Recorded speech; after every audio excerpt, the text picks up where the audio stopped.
The pitch by Busic. Swung on and missed. It's time for Wenatchee AppleSox baseball on the NCWLIFE Channel. Coverage of tonight's broadcast is sponsored by our platinum supporter, Alpine Air Heating and Cooling. Also by Abby's Pizza, Apple Valley Honda, Biosports Physical Therapy, Caldwell Banker Cascade Real Estate, Global Car Care, Harvest Valley Pest Control, the Highlander Golf Course and Grill, the Kennedy Real Estate Group, Les Schwab, Sangster Motors, Save Mart, Tacos Shava, Together for Youth, Valley Tractor, and Alpine Air Heating and Cooling. Now, let's go live to Paul Thomas Senior Field on the campus of Wenatchee Valley College for AppleSox baseball on your local TV station, the NCWLIFE Channel. So the AppleSox will advance. Mason University, number 11. And a good Friday afternoon. Welcome to Paul Thomas Senior Baseball Stadium here on the campus of Wenatchee Valley College. It's time for AppleSox baseball. First of a three-game series between the Sox and the Port Angeles Lefties. Along with Brandon Schmitten, I'm Eric Granstrom here on the NCWLIFE Channel. Well, Wenatchee's off to a good start. Every series they've played so far, they've won that series. Yes, that is true, and they've been playing good baseball. Even in the games that they haven't won, they've shown very good promise. Yeah, a couple of nights ago we were here for a wild game back and forth that saw the AppleSox take an early 6-0 lead, and then Camels just wouldn't go away and ended up winning it by 3 runs in the 10th inning. The AppleSox claim a victory last night, but that wasn't easy either. They had to come back a couple of different times to get that one done. A 11-7 the final, a big 5-run inning for the AppleSox late in the 7th, and that was the difference in the ball game last night. Yeah, that was the thing that happened in the first 2 games of that series is they only scored in 1 inning. So hopefully we can get multiple innings where we're getting some runs and keep on taking it to them. Well, the key with any team, doesn't matter what the team sport, is win the games you can, right? Yeah. So AppleSox coming to this one at 8-4 on the season. Port Angeles is not off to a good start. No. Just 2 wins so far on the season for the Lefties as they come in after sweeping aside the Seattle Gumbaroos or whatever they were. It was non-league, and usually that's not the best quality of opponent you'll find. Port Angeles 2-7 in league play coming in, and again, for Wenatchee and for Coach Mitch Darlington, win the games you can. Exactly. Yeah, you always want to make sure that you win a series, which they've been doing a very good job of. But like you said, you need to win the games that you're supposed to win, and these are 3 games this weekend that we should walk away with. Mitch Haythorne will be on the mound trying to do that accomplishment for the Wenatchee AppleSox. So that is good because he's off to a good start. We'll talk about his numbers coming up. First, we have our national anthem here tonight on a good crowd on a Friday night. A blustery night here at the ballpark. We'll talk about the weather as well coming up here on the NCWLIFE Channel. Now, our national anthem. Proud member of the American Legion, Christy is a familiar face voice at local events. It is an honor to share her talents with the community once again. Oh, say, can you see by the dawn's early light what so proudly we hailed at the twilight's last gleaming, whose bright stripes and bright stars through the perilous fight o'er the ramparts we watched were so gallantly streaming, and the rockets' red glare of arms bursting in air gave proof through the night that our flag was still there. Oh, say does that star-spangled banner yet wave o'er the land of the free and the home of the Thank you.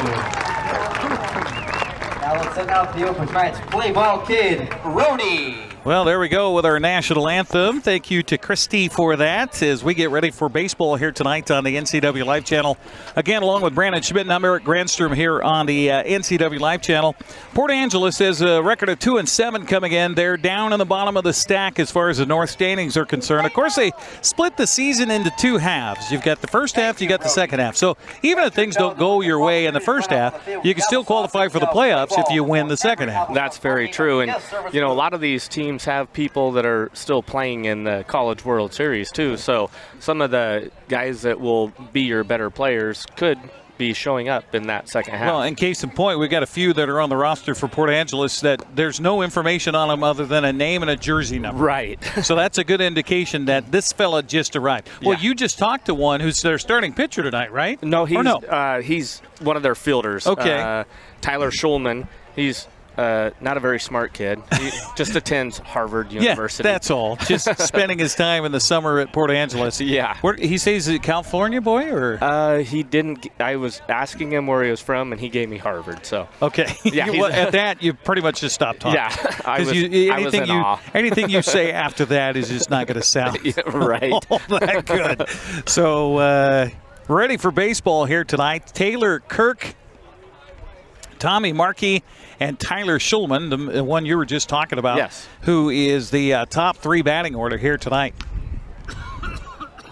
Yeah, Tyler's their third baseman, and Tommy's center fielder, and Taylor Kirk's their shortstop tonight. So that is the start of the order here for the visitors, the Port Angeles Lefties. By the way, if you're curious, which I was, about Lefties as a mascot. Well, that's actually not their mascot. Their mascot is a marmot, like we have them in East Wenatchee. Right? Groundhog, a.k.a. Pig whistle, a.k.a. Yeah. But the marmot is an Olympia marmot, as in the Olympic Peninsula. Of course, from Port Angeles, that makes sense. And if you look at their logo, it looks kind of like a beaver. If you look at the critter, it's a marmot, but you will notice it's batting left-handed. There you go. So lefties. There you go.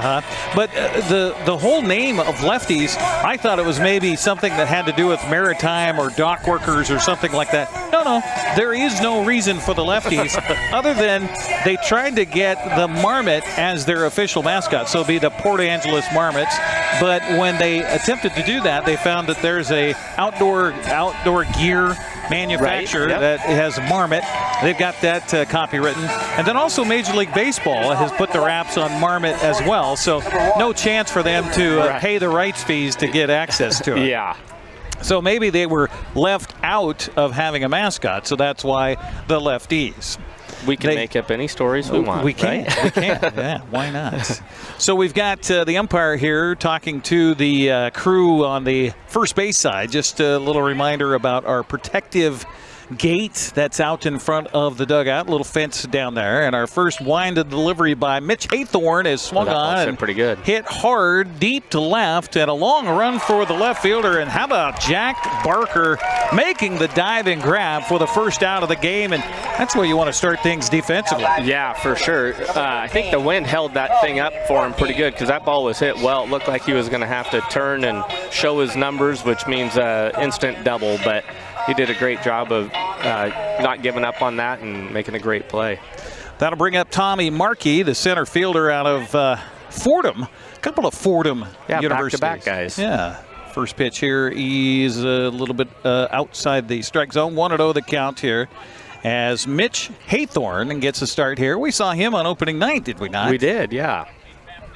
As we were here for the first game of the season for the Wenatchee AppleSox with the Yakima Valley Pippins in town. Of course, that would be the only game of the weekend they would not win. Yes. While we were here. I know. Last year we were undefeated, and this year we got to get a win here to get us back to even. We have an interesting wind blowing here tonight, and that made that an interesting play for Jake Sanko.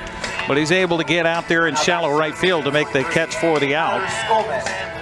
So 2 up, 2 down here for Haythorne, and that'll bring up Tyler Schulman, or Schulman, did he say? Yeah. Schulman, okay. Harvard, huh? Yeah. Okay. We don't know anything of him other than he's from Harvard. So he'll take an educated approach, I would assume, here from the left-handed batter's box. And his first swing is fouled off past the AppleSox dugout on the third base side.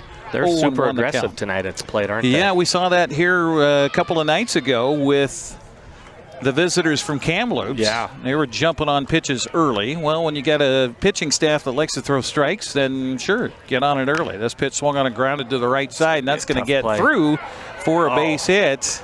Didn't get through all the way. Nice job by Senko. I didn't think he had a chance of getting to that one. He was able to sprawl out and stop it from leaking into right field. So a 2-out single to Schulman. And that brings up Jay O'Neill, the right fielder, 6'2", 185-pound junior from Georgia Gwinnett. Is it Gwinnett or Gwinnell? Gwinnett. Oh, Gwinnett. Yeah. Okay. That's, again, Brandon and I are educated on different universities around our great country. And Georgia Gwinnett, not one I was ever heard of before. No, that's a new one for me, too. Missing with the first pitch was Haythorne to O'Neill from Georgia Gwinnett. This pitch, fastball, misses inside for ball 2. Our home plate umpire tonight is Tom Purchase, and the base umpire is Taylor Parsons. Two-man crew once again here for the West Coast League. And league action, 2-0 that counts as Haythorne checks a runner over his shoulder at first base. And the pitch misses away for ball 3. So Haythorne was across the plate to the first 3 batters he faced. Gave up a base hit. Now he's having a little trouble finding the strike zone against the lefty in the batter's box here in Jay O'Neill. Tossed to the bag at first. One thing that we'd talk about here at Paul Thomas Senior Stadium, if you're tuning in from around the country, you haven't seen this ballpark before, it is situated in a way that the sun sets over third base. Pitch on the way is outside for ball 4. So a 4-pitch walk to O'Neill puts runners at first and second here for Port Angeles, and that'll bring up Eric Valdivia. So Valdivia is 5'11", 230-pound junior from, here's another one, Chaffee College. Chaffee? Is it Chaffee? Yep. Okay. Have you heard of Chaffee before? Okay, so I've heard of Chaffee. Now, I don't know if I've heard of the college Chaffee, but I know Chaffee baseball, but that's a team out of the Bellevue area. This pitch swung on it a mile high to right field, and coming in is Brady Bean. He will fight the sun, fight the wind, and make the catch, and that'll be an out, and that'll retire the side here for Port Angeles. So the lefties are scoreless. AppleSox are due up next. You're watching West Coast League Baseball on the NCWLIFE Channel. At Kennedy Group, we understand that buying and selling is more than a transaction, and it's more than just a house. This is where you will gather with friends and family, and where a lifetime of memories will be made. But buying a home is more than memories. Oftentimes, it's your biggest financial decision. The agents at Kennedy Group understand this and provide real estate advice based on your goals and dreams. Call us today, and let's find your happy place. For over 35 years, the Sangster family has been not only representing GMC, but the entire community. As one of the few family-owned dealerships in Washington, you can count on our personal integrity, which has spanned over 3 generations, to ensure your satisfaction. Sangster Motors stands behind everything we sell, from GMC professional-grade products and service from a professional-grade dealership. Remember, caring about your family is what brings you back to ours.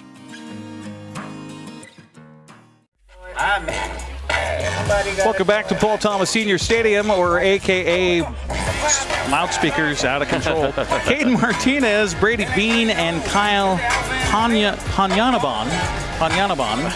See, I worked on it. I did. And that's the first of 97 times I'll say it here tonight, if we're lucky. Those are the leadoff men for Coach Mitch Darlington for the AppleSox with a record of 8-4. They're just behind Bellingham by a game in the West Coast League North Division standings. Bell's coming off a sweep of the last 3 days over the Bend Elks. So Bend, Elks, Bellingham, Bells, a lot of B's in there. Yeah, there is a lot of consonants. B's there. Yeah. And they're probably bull elks too. So actually, it's named after the Elks Club. Oh, is it really? Yeah. Yep. So Cade Martinez will step up and lead it off here for the Wenatchee AppleSox. Cade is having a good season so far here for the summer for Wenatchee. as they'll step in and look at the first pitch on the way from Garrett Holpick. Is that what we said? Yep, Holpick. Okay, Holpick out on the mound. Martinez batting .278 for Wenatchee and 36 at-bats so far this summer. Doing a good job defensively, too. Yes, he is. 0-1 count to him here. Swung on him, fouled or missed, and the count quickly 0-2 to Cade. Senior out of UC San Diego, 6 feet, 180 pounds. Not much better places to go to college than San Diego. I'm telling you. Kids, you get a choice.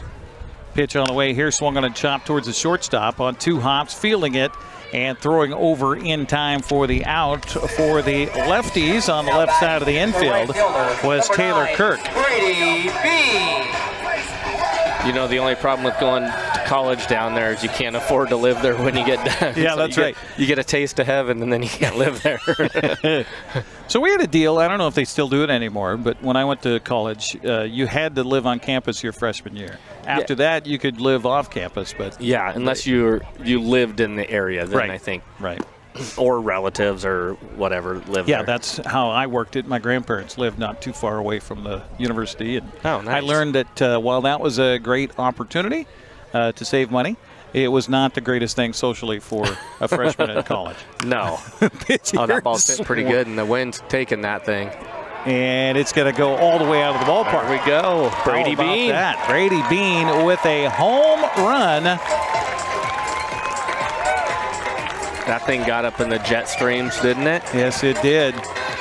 Brady Bean, that's his first home run of the season, and the AppleSox have done pretty well when they get the long ball early, and they get it here in the bottom of the first tonight. You know, we've seen way more balls hit out to right field from right-handed hitters than we've seen hit out to left field by anybody. True. And it seems this year anyway, the balls have been hit out to right by right-handers more than left-handers. Yeah. Yeah. And that just speaks to a good swing. You know, you oftentimes will see major leaguers that are swinging, and you know they're getting paid to hit home runs, so they're going to take their hands outside the ball and try and pull every pitch. But as a college kid, you should be taking your hands, in high school and younger kids, you should be taking your hands inside the ball, and that will. Diving play by the shortstop. Taylor's throw across the diamond, not in time. Infield single for Kyle Panyanabon. The first baseman. See? You see that? Yep, that was good. I'm on it. I'm on it. So Panyanabon aboard with 1 out here in the inning, 1 run in, and that'll bring up Noah Fields. 6'2", 200-pound junior from the University of Texas Arlington. Playing first base tonight for the AppleSox, batting .292 on the summer so far, with 14 hits and 48 at-bats, 11 runs, 14 RBI. So you want this guy in your lineup offensively however you can. First pitch to him is taken for a strike. 0-1 the count. Not a lot of movement for Holpick. He's across the plate, and the AppleSox taking advantage of that so far. He's yet to throw a ball. Holpick will turn and try a pickoff move over to the bag at first, kind of slowed down once he turned over to look because Panyanabon was not too far off the bag over there. It's one thing Wenatchee, and Mitch Darlington is an aggressive guy on the base paths. We haven't seen a lot of attempts at stealing. Here's a base hit that will bounce high over the center fielder's head. That's going to allow Panyanabon to move over to third base on the play. So give Fields a base hit. Sox in business here in the bottom of the first, with Panyanabon over at third base, and that'll bring up Jack Barker. Barker, left fielder for the AppleSox on the summer, batting .333 with 10 hits and 30 at-bats. He's only got 7 ribbies on the season so far, but here's a good chance to pick up another one. As Barker steps in the left-handed batter's box, and a pitch to him is a strike on the outside corner. Still yet to throw a ball is Barrett Holpick. So I was saying the hands inside the ball, that's going to create a lot of backspin on the ball, which is what allowed that ball from Brady Bean to line drive here is going to get into the gap out in right center, and RBI single, maybe a double, sliding in head first. That's aggressive there by Jack Barker. And is he okay? He slid in head first to the bag at second. We'll see if he's all right. Looks like he's getting up a little bit gimpy out there and shaking his right arm around. Mitch Darlington comes out his way as he hands the protective gear to the coach and says, I'm fine, I'm going to shake it off and give him an RBI. I think he got stepped on there, possibly. Oh, that could be. With the throw that came in. That was extremely aggressive. I love to see that. Panyanabon scores easily. He walks home on the play. Meanwhile, over to third goes Fields. So runners at second and third for the AppleSox. And the first ball thrown here of the inning by Holpick is a 1-0 count to Jake Sanko. Sanko, sophomore out of Grand Canyon University. Chance to pick up another Ducks on the pond here. And the pitch on the way is high for a ball. 2-0 the count to Sanko. You know, we talk about a lot about throwing first pitch strike and first pitch strikes and being around the plate. And sometimes it's good to be wild, you know, because if you are wild, people can't sit on your pitches. True. And I think in that first set there for the first 5 hitters for us, people were sitting, and he needs to be a little bit more wild, I would say. Well, he's been wild for the first 3 pitches here. This one's in for a strike. 3-1 the count to Sanko. You like to see contact as a pitcher, but we've been hitting the ball pretty hard. This pitch is a strike 2 called. Sanko kind of looked like he thought it was a ball. First base is open here. Full count. Pitch on the way, swung on and fouled back, getting off the catcher's glove and back to the backstop here. Count stays full to Sanko at 3-2. Will White is catching for Mr. Holpick here. The battery for Port Angeles. AppleSox up 2-0. Good way to start off a stand here at home and first of 3 games. And starting the night off with runners around. Pitch here, swung on a chop back off the plate. Oh, no. Pitcher off will field, and then the runner caught between the throw home. Here we got a rundown between home and third base, and tagged out will be the runner down there, Noah Fields. He came home on contact, and unfortunately, where we've seen that high bounding ball off the plate, that time didn't go so high. No, it didn't. The one thing on that, I would have liked to have seen Jack take off and just go to third base and accept that we're going to get an out there, but at least we'll have a runner at third base instead of at only second. I understand why he went back, but in that case, just accept the fact that we're going to Yeah, because as Fields turned to go back to third, Barker was about 2 steps from the bag. Pitch Right. on the way here, swung on and fly ball, hit foul down the right field line, hit the post. Now, what are the odds? Oh, it went You've through. got a light post. It did go through? I thought it hit it. It went out of play. Oh, okay. I'm seeing the light post rock back and forth, but that's from That's our winds from the here. wind. 0-1 the count to Camden Bates, who made his debut the other night for the AppleSox. Heck of a debut as well. 2 for 4 on the night. Pitch here swung on, and this one's foul, and that one's heading towards that pole again, but went through. Yep, those kids over there, there's a couple kids sitting outside, and they just walked away with two brand new baseballs. They're just sitting pretty. 0-2 the count to Camden. Junior out of Arizona State University. Coming into town this week. Not too much different weather here than down in the Phoenix area right now. Pitch swung on and fouled back. Our broadcast here on the NCWLIFE Channel brought to you in part by our Platinum supporter Alpine Air Heating and Cooling in Wenatchee. Turn to the experts at Carrier and Alpine Air. Give them a call today at 509-662-6842. They're on the web at alpineair.net. And when you spell air, it's A-I-R-E for Alpine Air. 0-2 count to Bates here. Runners at first and second. Sox are hoping for more than just the 2 runs. 2 outs now. This pitch swung on a grounded on a hop. Ugly hop to the first baseman, but he'll take it to the bag himself for the out. So that'll do it for Wenatchee. They had big promise, but turns out to be a 2-run inning. Give credit to Brady Bean on the home run to right. And the Sox are up 2-0 as we head to the second frame here on the NCWLIFE Channel. Quality, performance, and style. Les Schwab changed the tire game more than 70 years ago. Today, we still believe you should get more from less. Like more hustle, less hassle. More of the best service around, less of the runaround.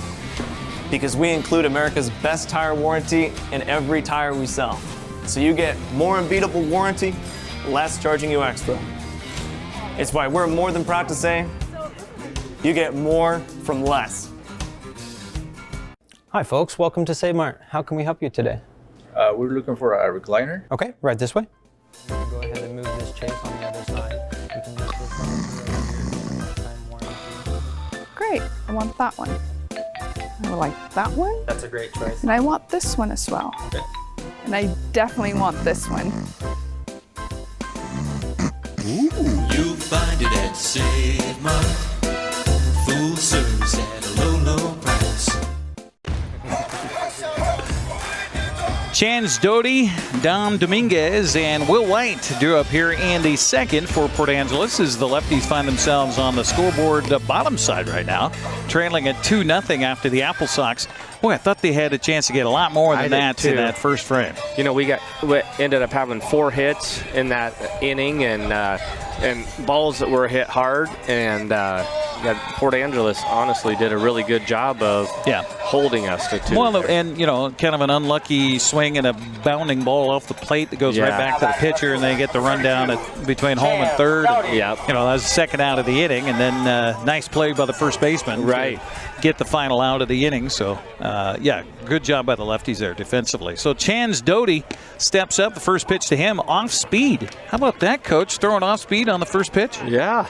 You know, if people are sitting fastball on you, then it's not a bad idea to do that. Swing and a foul here by Doty in the count 0-2. And, you know, the thing I like is Ed Neggs always said this to us when we were playing for him is never swing at first pitch off speed.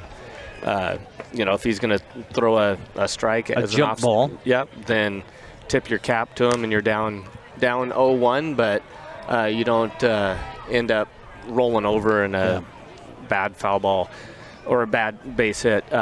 And I listened to him all the time on that, except for once, and grounded out to the first baseman. I was running down the first base line, ran into the first baseman with my hand and ended up breaking my wrist. So I was done for the rest of the summer with that. So that really set with me. Yeah, I imagine so. A strikeout looking by Doty. So he's gone for the first out. That's the first strikeout by Mitch Haythorne here in the ball game. That brings up Dom Dominguez. Dominguez on the summer batting .233 coming in. It's interesting how they don't really have info on him in their roster. So it looks like he's a new guy, but he's got 30 at-bats. Oh, that's so he's been around a while. Yeah.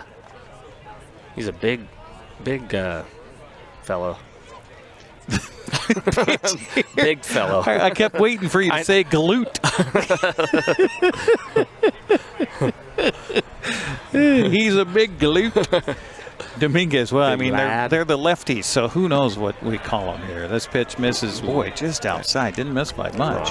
3-0 the count to pretty Dominguez. close to a check swing there, too. But impossible for the first base umpire to call on a left-handed hitter. Yeah, definitely. And now the home plate umpire does check. Yeah. That apparently came from the dugout, as our home plate umpire Tom Purchase calls timeout. Pitch here is just outside for ball 4. So even second Dominguez time here in the ball game that Mitch Haythorne has had a 4-pitch walk given up. That's with 1 out here in the second. That'll bring up Will White. White, 6 foot, 185-pound sophomore from Cal State Bakersfield.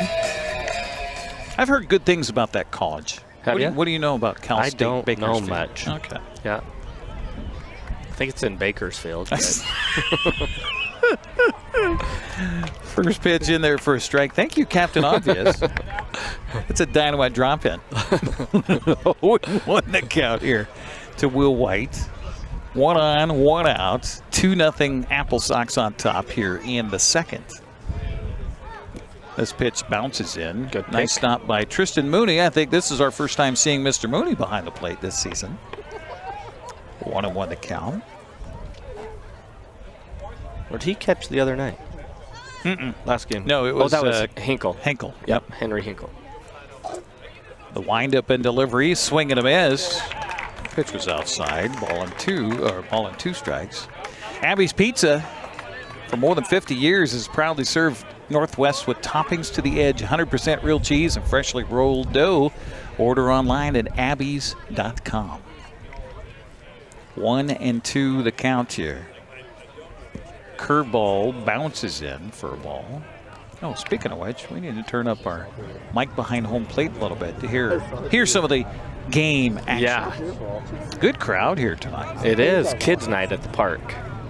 So they have some bouncy houses over there. And 2-1 pitch here, right down the middle for a cold strike 3. Second backwards K in the inning here for Mr. Haythorne. Second out of the inning, that brings up Jeff Nelson. Second baseman, number 17, Jeff Wilson. Nelson, 5'11", 185 pound, we don't know, because that's all we got on it. He's 5'11", 185 pounds. Out of Jamestown University. Oh, see, you got senior. more than I did. Yeah. Swing and a miss on the first pitch here. You said he's a senior? Yeah. Okay. Yep. The evolution of the rosters throughout the early season is always an interesting thing in the West Coast League. And I'm sure for most summer collegiate baseball, because you got guys that are on 10-day contracts, right. They roll in, they roll out. You got new guys coming in, guys that were planning to come in and just arriving because maybe they were just ousted in the college playoffs. Speaking of which, bouncing in here, they appeal, and they say on the appeal that he went around on the swing. So as it turns out, Mitch Haythorne strikes out the side here in the second. To the bottom of the second we go. Sox on top 2-0 here on the NCWLIFE Channel. Tacos Chava has something new. Customers at Tacos Chava say it's the best Mexican food around. Nachos, enchiladas, tortas, ensaladas, and introducing camarones in many styles. You'll love the fresh salsa bar with so much selection. Are you ready for Tacos Chava? Find them at 2 great locations, the Wenatchee Valley Mall and Eniac. Tacos Chava, tan delicioso. Hey man, how's your arm? Getting better, actually, thanks. Did they give you anything for pain after surgery? Because I think I may have some left over. Nah, that's all right, man. Actually, me and my doctor talked about not sharing prescriptions, and that ibuprofen is a good option for me. The risk of addiction, it's not worth it. Makes sense. Take the next step. Don't share your prescriptions, and talk to your friends about the dangers of opioids. AppleSox baseball on the NCWLIFE Channel, brought to you in part by Apple Valley Honda, committed to preserving the environment not only with fuel-efficient vehicles, but also with other eco-friendly actions and alternatives. That's at Apple Valley Honda in East Wenatchee. 2-zip the score as we head to the bottom of the second, and Gunnar Penscover, he pitched last night. In fact, got the win last night for the AppleSox. We'll lead it off. He's playing center field for the Sox tonight. Tristan Mooney, the catcher, will come next. He's the number 9 batter. Then back to the top of the order for Cade Martinez. All right, Brandon Schmitten, give us an update on the College World Series and the OSU Beavers. Oregon State's leading right now 3-1. I believe they're the home team, so it'd be the top of the 9th, going into the top of the 9th. So. All right, hang on tight for Beavers. Gunnar Penscover out of Grand Canyon. A couple of Grand Canyon products playing for the Sox this summer. Garrett Holpick, first pitch. Got some oomph to it, but missing for a ball. We talk about pitch count a lot too, and he had 22 pitches in that first inning, which is a little bit high for one inning, but luckily for him, they were able to get out of it, hold it to 22. Yeah, Penscover kind of flailed that one a little bit. Evens the count of 1 ball and 1 strike. Penscover batting .273 coming into tonight. This curveball, boy, that looked good. I guess missing for ball 2, 2-1 to count to Gunnar. See a lot of Gunners around these days. That was a popular name about 20 years ago. Yep. Nice play by the third baseman, ranging over to his left. Beautiful play over there by Tyler Schulman. There's your Harvard guy. Yeah. He was smart enough to throw it to first base on that one. So you got Tyler at third and Taylor at short. Another popular couple of names from that era. 5-3 on the putouts on Penscover as Mooney steps up. Swings at the first pitch, but fouls it down the left field line. A little bit behind that one. There's a lot of kids running after those foul balls down there, all dressed in uniform. Yeah, absolutely. Gotta love that. And I love the fact that during the anthem here, a lot of the kids came out with the players to line up for the anthem and the introductions. The 0-1 pitch on the way is a little inside for a ball. 1-1 the count. Trying to see if Mooney has had an at-bat this summer so far. I don't think, well, yeah, he has. He's had six at-bats. He's batting 167. This pitch misses low for ball 2. 2-1. Mooney. Tristan. With a Y. Yes. T-R-Y. So I wonder if he was supposed to be a girl and came out a boy. I don't know. I know a lot of Tristan girls that have the Y. This pitch misses inside. Good eye by Tristan Mooney. 3-1 the count. He gets one more pitch outside the strike zone. You can call him on board. On board. Pitch on the way to him. Swung on a hit up the first baseline. Hit the bag and trickles into right field. Rounding first, heading for second. Mooney going for a double, and how about it? Yeah, that was a fortunate hop there for us. Eric Valdivia looked like he was in a good position to field that, and baseball gods were on our side that time. So a runner in scoring position for Wenatchee. And count that a double, too. Absolutely. So congratulations to Tristan, his second base hit of the season. Puts him out at second base. And back to the top of the order for Cade Martinez. 0 for 1 with a ground out to the shortstop. Pitch on the way to him is outside for ball 1. And Tristan's from another uncommonly heard Chaminade? school. Chaminade. I hear of Chaminade a lot in basketball, yes, not in baseball. Yep, I agree. Ooh, 3-2 now. Louisville scored a run and got a guy at first base. Pitch here, swung on a hit hard. That's through for a base hit. Mooney going to hold up at third base. First he had to wait because that ball was a line drive right at Taylor Kirk in front of him. Good job of base running by Mooney. That was, yeah. Make sure that ball's down because it's an easy way to get doubled up and ruin an inning. So runners on the corners for the AppleSox in business again here after scoring 2 runs in the first inning on a solo home run by Brady Bean, that is, and an RBI by Jack Barker. And now Bean comes up with a chance to add to his total already in the second inning. First pitch to him is in for a strike. Looked like a little bit high there, but maybe spun right into the zone. After being on fire for the first week of the season, Brady's kind of simmered down a little bit. I mean, still good, batting .283 on the summer, coming into the game here tonight. Brady back and ready. This pitch misses outside for a ball. 1-1 the count. As we hear a chopper above.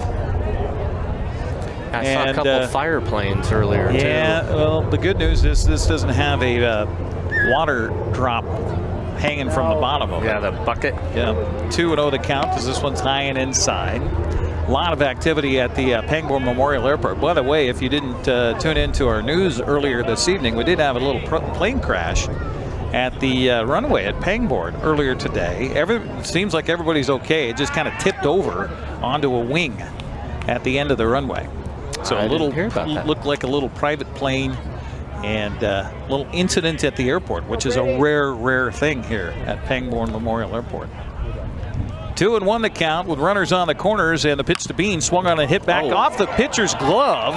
Well, the runners are going to have to, well, one runner moves up to second, but a good heads up by Mooney. He saw that ball right in front of him, didn't want to test it. Yeah. Well, this is the second time that the pitcher has fielded that and slipped a little bit, so the grass might be a little bit wet right there. So yeah, from pre-game hosing the field down or hosing the dirt down a little bit. Maybe some of that water got on the grass right there.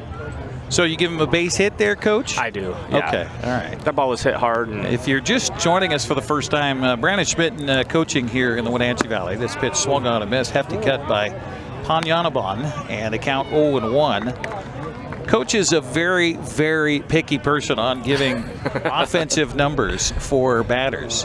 Yeah, you got to respect your pitchers. A pitching background. Gee, I wonder why. This pitch swung on and fell back at the count 0-2 to Panyanabon. He came around and scored back in the first on the RBI single by Jack Barker. Count in the pitcher's favor here with the bases jammed. Garrett Holpick trying to get out of it. Yeah, those pitchers work awful hard for... Pitch swung on a chop back over the mound. Double play chance to flip to second for one. No relay. They'll throw back to the bag at third and back there safely. Nice RBI there. RBI fielder's choice for Panyanabon. As Mooney, very patient out there on the base paths, comes home to score on the play. Give an RBI to Panyanabon. And Brady Bean winds up out at second base on the play. That'll bring up Noah Fields. Excuse me, Bean goes all the way to third on the play. Pitch here, curveball, misses high for a ball. It looked like he wanted to call that one a strike too. Yeah, he did. Kind of looked. He looked, but didn't do the rest of the motion. Yeah. The turn and the streak. What another count to Fields here. As Holpick has given up another run. Sox on top 3-0. This pitch is a line drive right off the first baseman. Boy, not much of a chance there. Run's going to score. The AppleSox are up 4-0. Yeah, that's a tough play right there. You got a little bit of the sun going at you, and that ball was rocketed off the bat there. Number 11, Jack Barker. So give an RBI to Fields. And brings up Jack Barker with runners on the corners here for the AppleSox. Had a great hustle double on the last at bat that he had.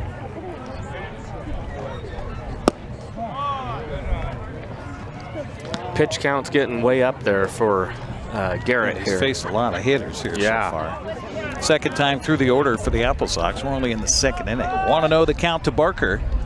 Pitch to him. Low for ball two. 22nd pitch of the inning already. Of this inning? Wow. Of this inning, yeah.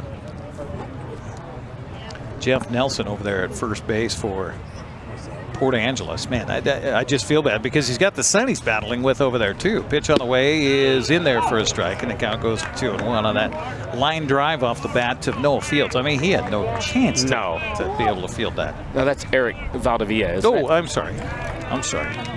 Thank you for the correction there. Pitch here swung on and a fly ball to left field, camping under it and making the catch out there for the final out. But the AppleSox get a couple of more runs. They leave a couple of men. We'll head to the third frame of the game with Wenatchee on top. 4-0 here on the NCWLIFE Channel. Read all about it. Are you dealing with a pest or weed issue and you just don't know what to do? We use the best pest control methods approved for areas with kids and pets. Whether it's rats, mice, ants, or spiders, or something else altogether. We provide the coaching and solutions you're looking for. And you can know that your dollars are supporting a local, family-owned and operated business. Allow us to help you get back to living healthy and pest-free. Harvest Valley Pest Control.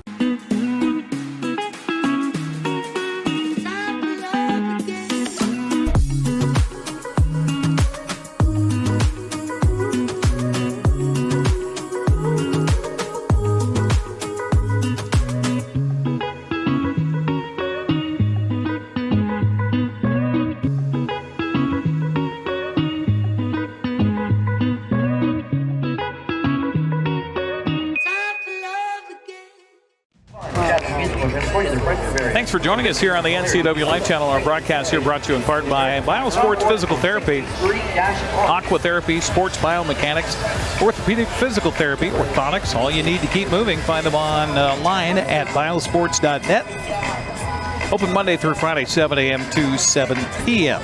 Out there in the shadows here at Paul Thomas is starting pitcher Mitch Haythorne. He's done pretty well so far. Just one hit given up. He's got 3 strikeouts. Struck out the side in the second. He'll face the top of the order for the lefties here. And Taylor Kirk, Tommy Markey, and Tyler Schulman. So you have an update for us on Oregon State? Yeah. Maybe we shouldn't have given the score. I know. Louisville came back and tied it up 3-3. Got a runner at first base with 1 out. Only 1 out, and they're still batting in the top of the 9th. Wow. Yeah. College World Series. Hopefully a little ground ball double play here for them. Pitch is a little inside for ball 1 to Taylor Kirk. 0 for 1 with a line out to left, and that was a great play out there by Jack Barker. Backwards K will do too. Pitch here misses outside with a fastball. 2-0. And I'm telling you, this wind is hefty here at the ballpark tonight. Blowing in from left. Pitch swung on. Ouch. Fouled into the catcher, and hurt is Tristan Mooney. Mitch going to come out and check on his catcher. That hit a soft part that doesn't sound like it was padded. Oof. 2-1 to count here to Taylor Kirk. Mitch leaves with a little giggle on his face, saying, "Better you than me." Reminds me of the old Mitch cup check. Yes. Yeah. 2-1 to count to Kirk. Always, kids. Always. Pitch on the way. That's curveball. Beautiful. Called strike. 2-2 the count. A couple of walks here so far for Haythorne in the ball game, but also 3 strikeouts. Looking for number 4 right here. No. Bounces in. He was a little bit skittish of staying down on that one, wasn't he? He was. He was. Change here at the ballpark at Paul Thomas Senior Stadium, around home plate and up in foul territory along each baseline, and each baseline from the home plate going to first and to third are artificial surface now. This pitch is missing just high for ball 4. So a third walk given up by Haythorne. Tommy Markey. Leadoff man aboard for the lefties, first time in the ball game, and that brings up Tommy Markey. Markey 0 for 1 with a pop out to the second baseman. He'll step in the left-handed batter's box. The wind scurries a piece of paper across in front of home plate. Pitch is low and inside. Nice job by Mooney to get after that one. 1-0 the count. Yeah, we've seen some weird hops, like you said earlier, off of the turf. And so it's probably a lot different for... Pitch swung on and hit through the gap to the right side. Knocking it down is Jake Sanko out there. But the runner from first was going, so a run and hit achieved here remarkably as Markey's aboard. And that puts runners at first and second. Only good thing for the AppleSox there is that ball was hit hard enough so that the runner that was going on the pitch, Taylor Kirk, he couldn't go to third base on the play. Yeah, and that was a good job with knocking that down and keeping it and then in the rim to keep him at second base. So Tyler Schulman now steps up, the Harvard man, and he'll take the first pitch high for ball 1. 1-0. He's 1 for 1 with a base hit to the right side. So Port Angeles already in business here in the third, trailing at 4-0, but threatening to get their first run here in the ball game. And this pitch is in there for a strike. 1-1 the count. Mariners are home tonight hosting Cleveland. We'll get you up to date on that score coming up. We'll also take a look at what else is happening around the rest of the West Coast League tonight. Did you hear that Portland finally lost? They did. Finally. Walla Walla beat them yesterday. Pitch here is taken for a strike. 1-2 the count. So were 11-1. 11-1. Yeah, so they won 11 straight to start the season. 1-2 the count to Tyler Schulman. Runners at first and second, nobody out. Top of the third inning, and a turnaround move. That was a pretty good move out there. Yeah, if nothing else, keep him at bay at second base there. Don't let him get that big secondary. And Taylor Kirk back to the bag safely as Cade Martinez came scampering in behind him from a shortstop position. 1-2 pitch on the way, swung on and fouled away. Count stays at a ball and 2 strikes. Our broadcast also brought to you by our friends at Alpine Air Heating and Cooling. Turn to the experts at Carrier and Alpine Air. Call 509-662-6842. If you have any problems with your air conditioning, it's warming up. Although a cool night here with this wind blowing, that's for sure. 1-2 the count. And the pitch again by Haythorne. This one's fouled off of the fence in front of the first base dugout. What was it? Monday it was over 100, and today it's high of 70, and getting windy and chilly. Yeah, I noticed that wind last night. I was outside getting some stuff ready for the weekend for Father's Day. It had a nip to it. 1-2 the count, and the pitch on the way, swung on and chopped to the right side. That's going to be foul as Noah Fields goes over there and fields it in foul territory. Our broadcast brought to you by Coldwell Banker Cascade Real Estate.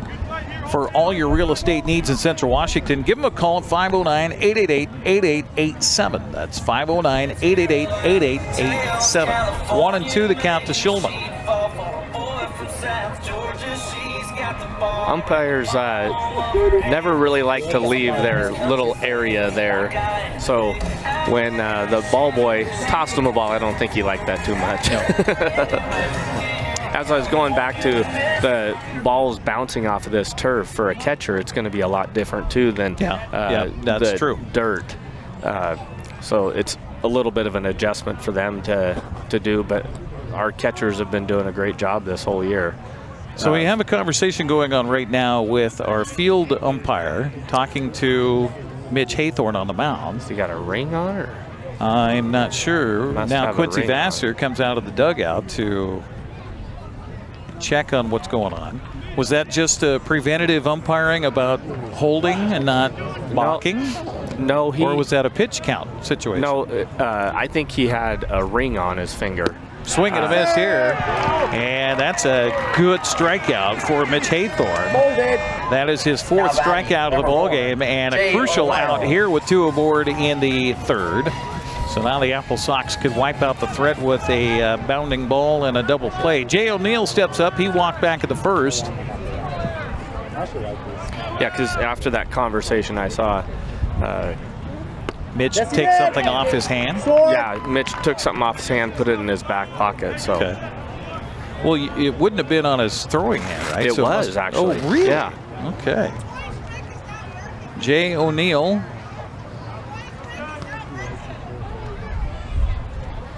This pitch is in there for a strike. So quickly O'Neill behind in the count at 0-2. 2 on, 1 out. And an 0-2 count here on the junior out of Georgia Gwinnett. Mitch Haythorne with the delivery. It's a check swing, bounces off the plate and into foul territory, into the glove. The umpire never signaled that it was a dead ball. No, and he should have once it was touched, but previous to that, it's live. And you know, with the spin of some of these balls. Right, exactly. That as soon as that's touched in foul territory, then it's foul ball. 0-2 pitch again. Misses just outside for a ball. So talk about that, Coach, because had the catcher Tristan Mooney not grabbed the ball when it bounced up in the air and came down and hit behind home plate with that spin on the English of the ball, if that had gone out into fair territory, that would have been a fair ball. Yeah. Yep. 1-2 count, swing and a miss, and how about the job here by Mitch Haythorne? Already 5 strikeouts in the ball game, and that's the 2nd out here of the 3rd. Stops on your way, Sox for AppleSox fans. Imagine that. So Eric Valdivia. Now batting for 33, Eric Valdivia. Or Valdivia, shall I say. First baseman here. Big fella. Oregon State just won it. Oh, they did. Off 4-3. Oh my gosh. Ava Arquette, former AppleSox player. You were talking about him in the draft potentially. Yeah, he should be what I've seen, he should be a top 5 pick. Not top 5 rounds, but one of the first 5 taken. So Valdivia, by the way, falls behind in the count here. Or did they call the first one a ball? They must have. 1-1 the count. Valdivia back in the right-handed batter's box. As Mitch Haythorne trying to pitch around a little trouble, and this is going to be a bounding ball fielded by the shortstop. Long throw across, and it is now thrown home, and they will get the runner at home. No run will score. Heads-up play by first baseman Noah Fields. They were safe at first, and then Noah Fields quickly saw that the runner from third was trying to break home, and they get him there for the out.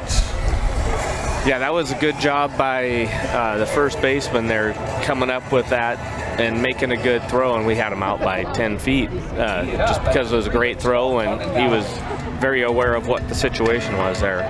So no run score. We'll head to the bottom of the third inning. Wenatchee still on top 4-0. You're watching West Coast League Baseball on the NCWLIFE Channel.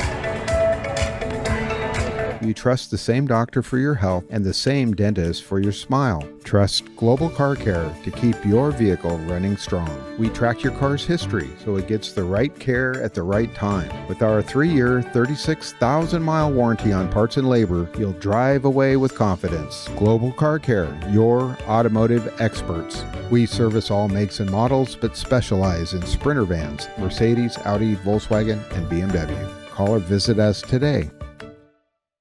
There's no place like home, because home is where we're totally comfortable. It's where we can be ourselves and let our guards down. It's where we make memories, and we're always imagining new ways to keep it totally comfortable. Carrier, total comfort, totally happy. Call Alpine Air Heating and Cooling today. Your comfort is their priority. You're watching AppleSox Baseball and West Coast League Summer Collegiate Baseball here on the NCWLIFE Channel as we head to the bottom of the third inning. Jake Sanko, Camden Bates, and Gunnar Pinskov are due up here in the third for the AppleSox, who stayed away from danger in the top half of this inning on some pretty good defensive stuff for the AppleSox, and good pitching by Mitch Haythorne. Yeah, he's struck out 2 after getting the first 2 man aboard. Yeah, 5 out of the last 6 outs have been through strikeout. First pitch called strike to Sanko, and the pitch here swung on and hit hard but foul up the third baseline. So the many fans got themselves some socks because of that. Yeah, they're happy about that. When are we going to get our swag back? That's a good question. Although I will say I am thankful. Went over to the concession stand earlier. I did something I never do before the ball game. The 0-2 pitch here is missing for a ball. 1 and 2 to count. I got a hot dog. I love a hot dog. Love a hot dog at the ballpark. But when I'm going to broadcast, I never do that. Yeah. I just because I'm asking for trouble during the broadcast itself. But I hadn't eaten today, so I needed to get something in there. 1-2 pitch swung on and fouled away, and the count stays at a ball and 2 strikes. So then I stopped with my hot dog in hand at the souvenir booth, and I said, "You don't have like really large size fitted hats, do you?" And she says, "Yeah, we do. I got like 1 or 2. Pitch fouled away again. And so I said, "Okay, do you have like an 8? She goes, "An 8? I think I do." That's a very large hat. So she thumbed through it all. She grabbed an 8. She found one, the only one she had. Of all the myriad of hats, broken bat here is going to have a lot of English on it. Second baseman will try to field. And an infield single here for Jake Sanko thanks to a broken bat on the play. Nothing like a $200 base hit. So 1 on for the AppleSox brings up Camden Bates, and I put the 8 on, and it was actually too big. So she says, "Well, I got 7 5/8. How about that?" And I said, "Well, let's try that one." So I bought myself a lid too. So, nice. And actually, I took the sticker off. I asked her. I said, "Am I supposed to keep the sticker on the bill of the cap?" And she says, "Well, if you're cool." Swung on it, hit hard through back-to-back base hits for the AppleSox. Bates aboard. So yeah, that's a trendy thing. Yeah, and then also leaving the brim completely flat. Never like that. Never like that. No. Who was the pitcher for the Mariners, relief pitcher, that had that? And he cocked it sideways. He was a guy we picked up from, I think, Tampa Bay. Was he left-handed? Because that's how left-handed he was a relief big pitchers dude. always big have dude. their Big dude. Oh.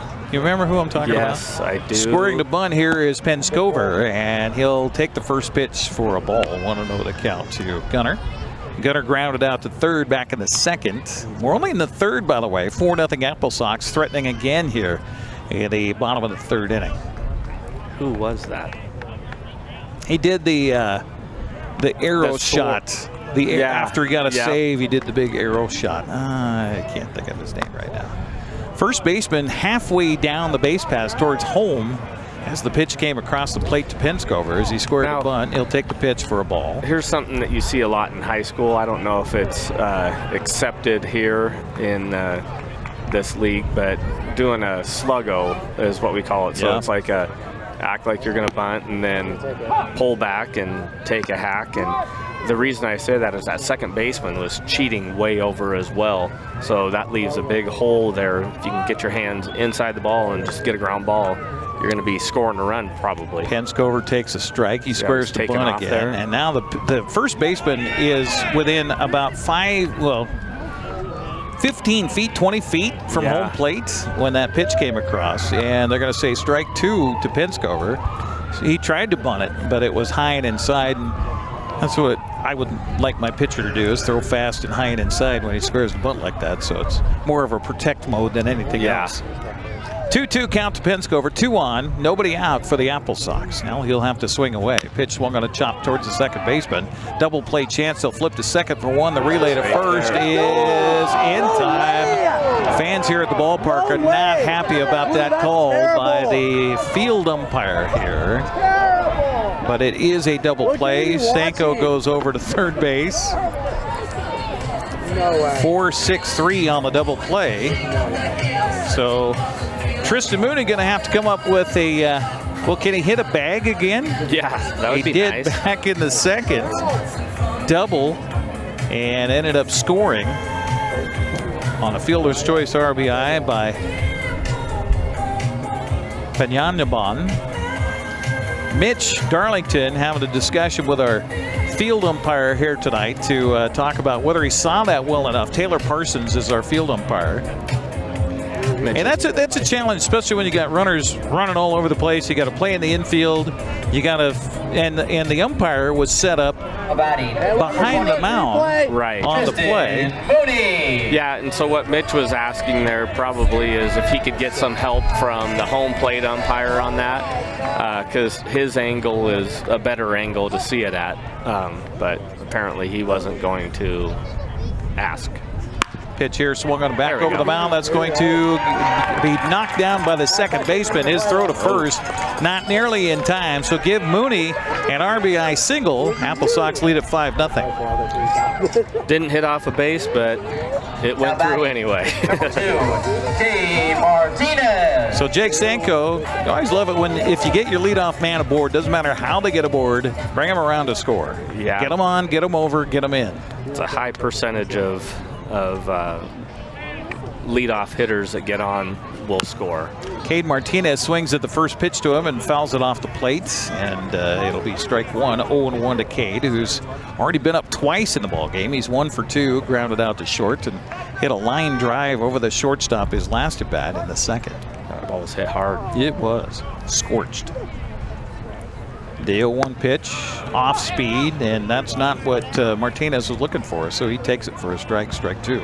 You know, I don't see any activity down there in the lefties bullpen, which kind of surprises me. Runner from first goes, pitch swung on. Beautiful job of hitting behind the runner. Rounding second, heading for third on the play is Mooney. And Martinez with a wonderful job of hitting behind Mooney as he broke from first base on the play.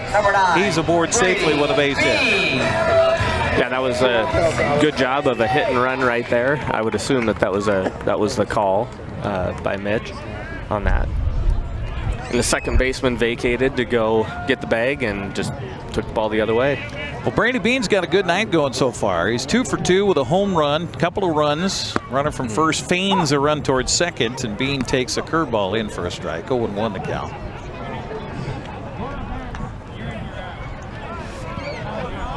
Not sure what the center fielder was doing out there.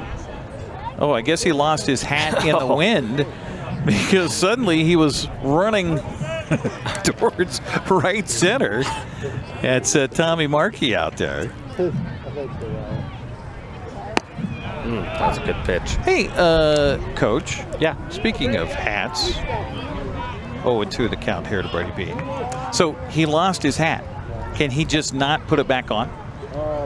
Yeah. Or is it a requirement to wear a hat? That's a good question, because it is part of the uniform, right? So uniform stands for everybody being the same. Runner from first goes, pitch swung on a miss, and that'll do it for the AppleSox here. So I don't know the answer to that. Okay. It's time for Wine Time Beverage Company. I do have a story about uniforms and cut-off jerseys. Okay, all right, we'll talk about that when we come back. AppleSox get a run on the RBI single by Tristan Mooney. We will come back for the fourth frame with the AppleSox leading at 5-0 here on the NCWLIFE Channel.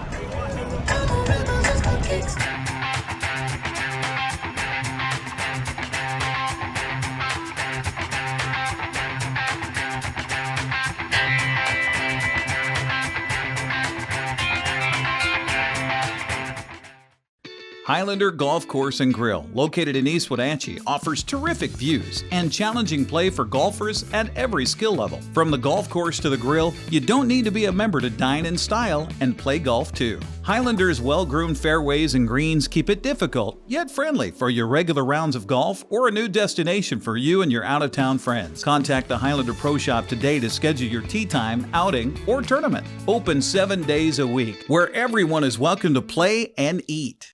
Attention AppleSox fans, today's lucky winner is sitting in section Well, Whitey Herzog had a way of approaching a baseball game where he broke it up into thirds.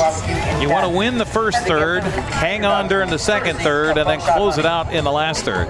For the Wenatchee AppleSox, they've won the first third of this ball game. They've scored 5 runs in 3 innings and held the opposition to nothing so far. As we head to the top of the 4th inning, Chance Doty, Dom Dominguez, and Will White do up here in the 4th for the Lefties. Our broadcast here on the NCWLIFE Channel brought to you in part by Global Car Care. Your vehicle is their #1 priority. Diesels and European cars are their specialty. Pick-up and drop-off available too. Stop by their website at globalcarcare.net. All right, Brandon Schmitten, you're going to talk about uniforms. The question was that we'll have to find out is the hat. The hat is part of the uniform. Of course, Ken Griffey Jr. had he been given his druthers would have wore his backwards all the time, but was not allowed to do so. So that's right. The hat is part of the uniform, but in the case here in this last half inning, the center fielder lost his hat. Could he just forget about it for the rest of the inning? There was 2 outs at the time. I mean, they had to get timeout for him to chase his hat down. This pitch swung on and hit a mile high, but foul. 0-1 the count to Doty. I would say that he would not be able to leave that hat in the field of play because then it becomes an obstruction. Yes. Yeah, just like you can't throw your glove at a ball in the air, or it's a ground rule double, right? If it gets hit. Oh, that's pretty sure. Pretty sure it's considered a ground rule double. Just inside. 1-1 the count. All right, so you were talking about uniforms. Yeah, so the first sleeveless uniform, the cutoff uniforms, was worn because there was a guy on the Reds, I believe it was the Reds, that had too big of arms to fit in a regular uniform, so he cut off his sleeves. But swing and a miss here. Catcher grabs the ball and ends up tagging accidentally the batter. So strikeouts, 2 unassisted, I guess. Yeah. 1 out here in the 4th. And by the way, 6 strikeouts on the night here for Mitch Haythorne. So his arms were too big, had to cut the sleeves off. Sleeves off to fit in it, and so then everybody else had to do the same, because it had to be uniform. I see. So you can't have one player wearing sleeveless and the rest of the team being with sleeves. Okay. So, but that's, that's not the case anymore because you get the undersleeves. Well, the undersleeves are different. Don't count? They don't as count. part of the uniform? No, because swinging a fly ball deep to center field, backing up all the way to the warning track. And did he catch that? Holy cow. How about Gunnar Penscover chases that one down in a blustery night at Paul Thomas for a long out number 2. Yeah, that ball was hit very well. And like you said, the wind kept on pushing that thing. That's a deep part of the field, 408 feet. Yeah. That's deep. Deepest part of the ballpark. And I think in all the years I've called AppleSox baseball here at Paul Thomas, I can say pretty confidently I've seen maybe 2 or 3 home runs hit to that part of the ballpark. Yeah. I mean, this is 25 years of being around the baseball here. We had one last year by that's right. left-handed hitter. That's right. He was swinging the heck out of it. And curveball here is in for a strike to Will White. But yeah, you can wear, like now, they wear different colored socks and different sleeves and everything else. Different length of pants. Yep. Which is part of the uniform, by the way. It is. I mean, so where does the part of the uniform start and stop? That's a good question. And maybe this rule has been, but as far as, the cleats are different, belts are different, everything's different. 1 and 2 the count here. Check swing. Did he go around? Did he go around? And they appeal, and the base umpire says no. So the count goes to 2 and 2 on Will White here. Fans are hungry for more strikeouts. They are. I don't think they throw out anything else after 5, do they? No. I don't know. Maybe they should if they could do 10 strikeouts. Speaking of which, let's get there. How about it? 7 strikeouts in the game, and a 1-2-3 story for the Lefties in the 4th. We'll head to the bottom of the 4th inning. Wenatchee up 5-0. You're watching AppleSox baseball on the NCWLIFE Channel. Apple Valley Honda is bringing the future of driving to you. Introducing the all-new, all-electric Honda Prologue EV. Say goodbye to gas stations and hello to a whisper-quiet ride and zero emissions. The wait is over. Finally, a local option for a quality EV from a brand with a track record of exceptional quality and reliability. Experience the Honda Prologue EV for yourself at family-owned Apple Valley Honda. Stay close to home and visit us at Apple Valley Honda today for the life you live. Welcome to the summer of good. Good people, good taste, good vibes, and good, well, everything. When you're ready for some old-fashioned good, Abby's is your place. We've been celebrating summers around the PNW for over 60 years. At Abby's, good is a legendary tradition. Here's a good-looking pizza, guaranteed to bring some summer smiles. And right now, it's on sale, so it's good for your wallet too. This giant is loaded with toppings and can feed up to 6 people. Order at abbys.com. Give us a call or just drop by. It's the summer of good, only at Abby's Legendary Pizza.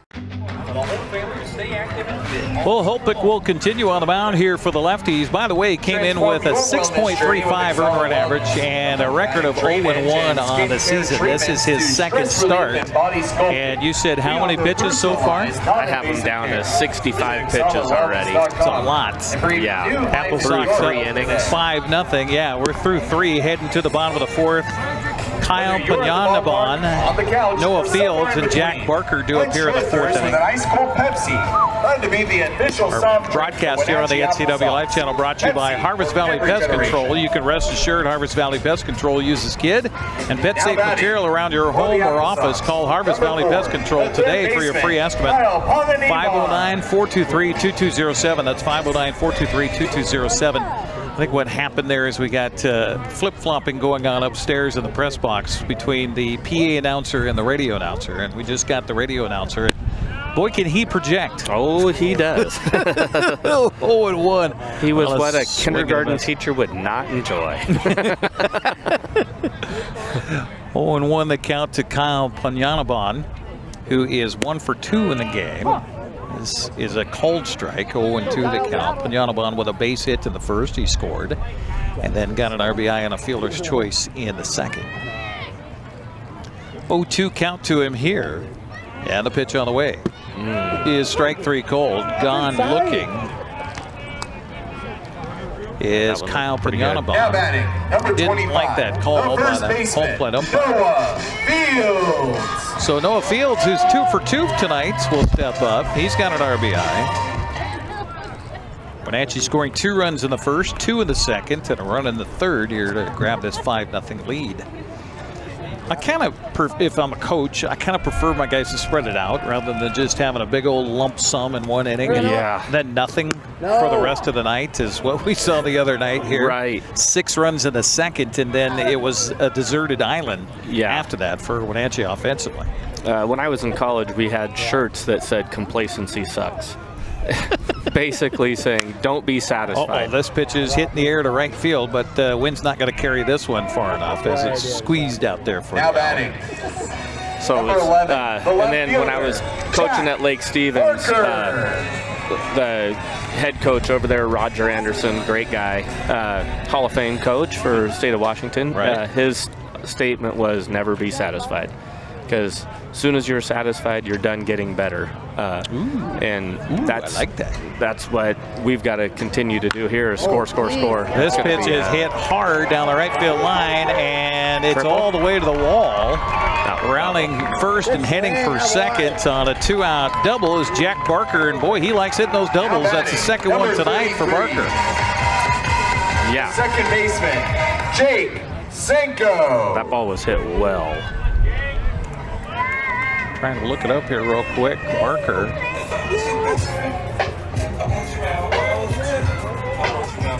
Hey, he had a double and a triple coming into the game tonight, so give him now 3 doubles on the season.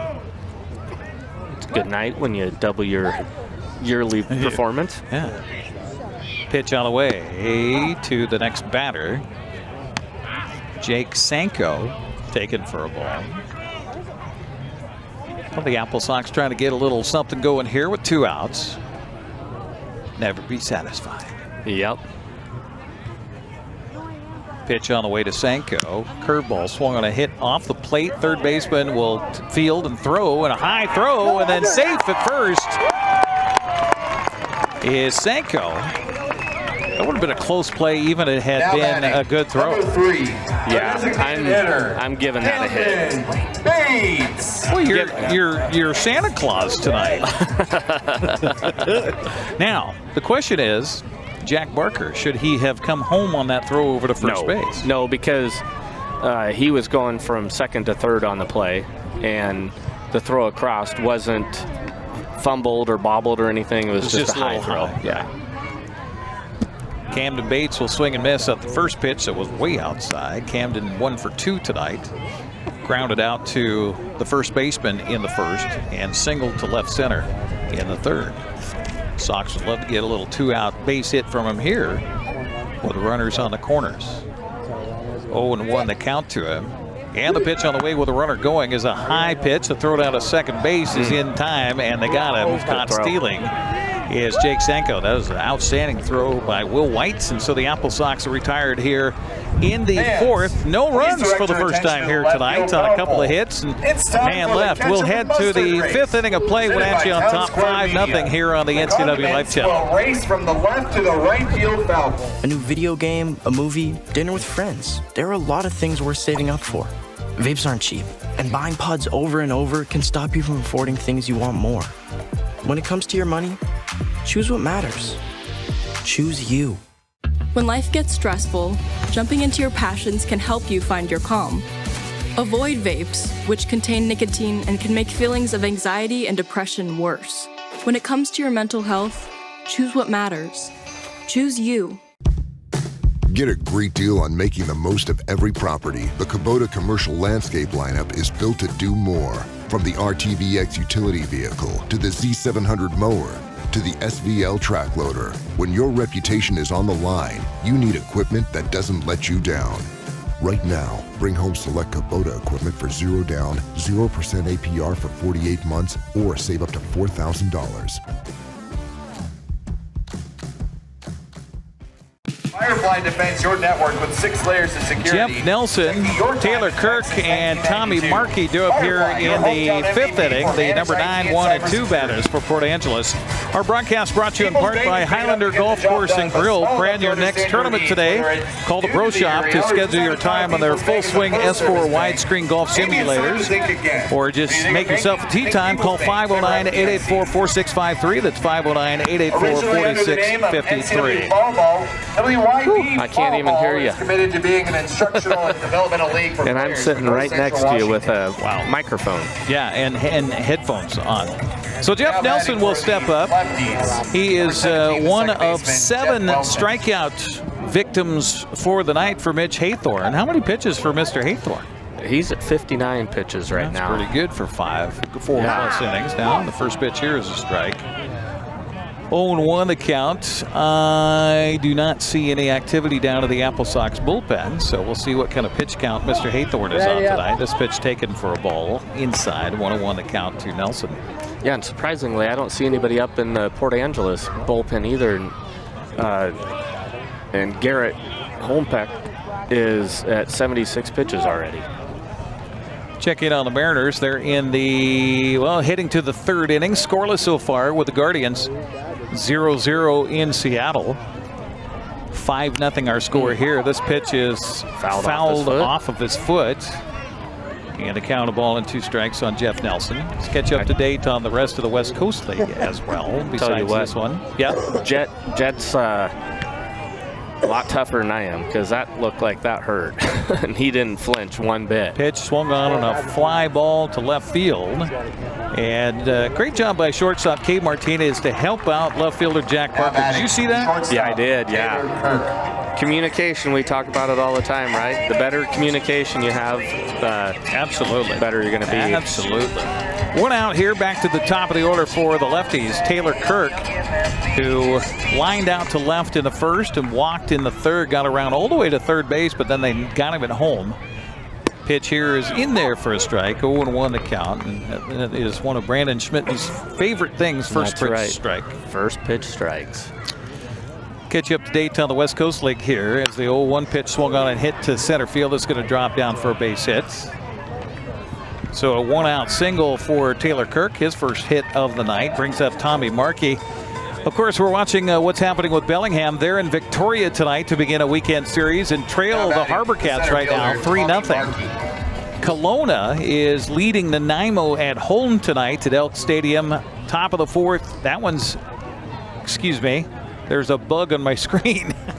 So Kelowna is not leading. The bug on my screen was in the middle of a 0, so it made it look like an 8.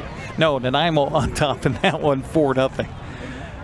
That's not my eyes, folks. That was an actual bug on my screen here. Let's see what else is happening tonight. Cowlitz in Walla Walla leading the Sweets 3-2. That's in the top of the 5th. We're in the top of the 5th here. And a count, ball and a strike here to Tommy Markey with a runner at first base and 1 down in the inning. Portland on top of Springfield, 7-1. That's the top of the 3rd. So the Pickles brought the hitting shoes tonight. Marion Berries in Corvallis leading the Knights 2-1.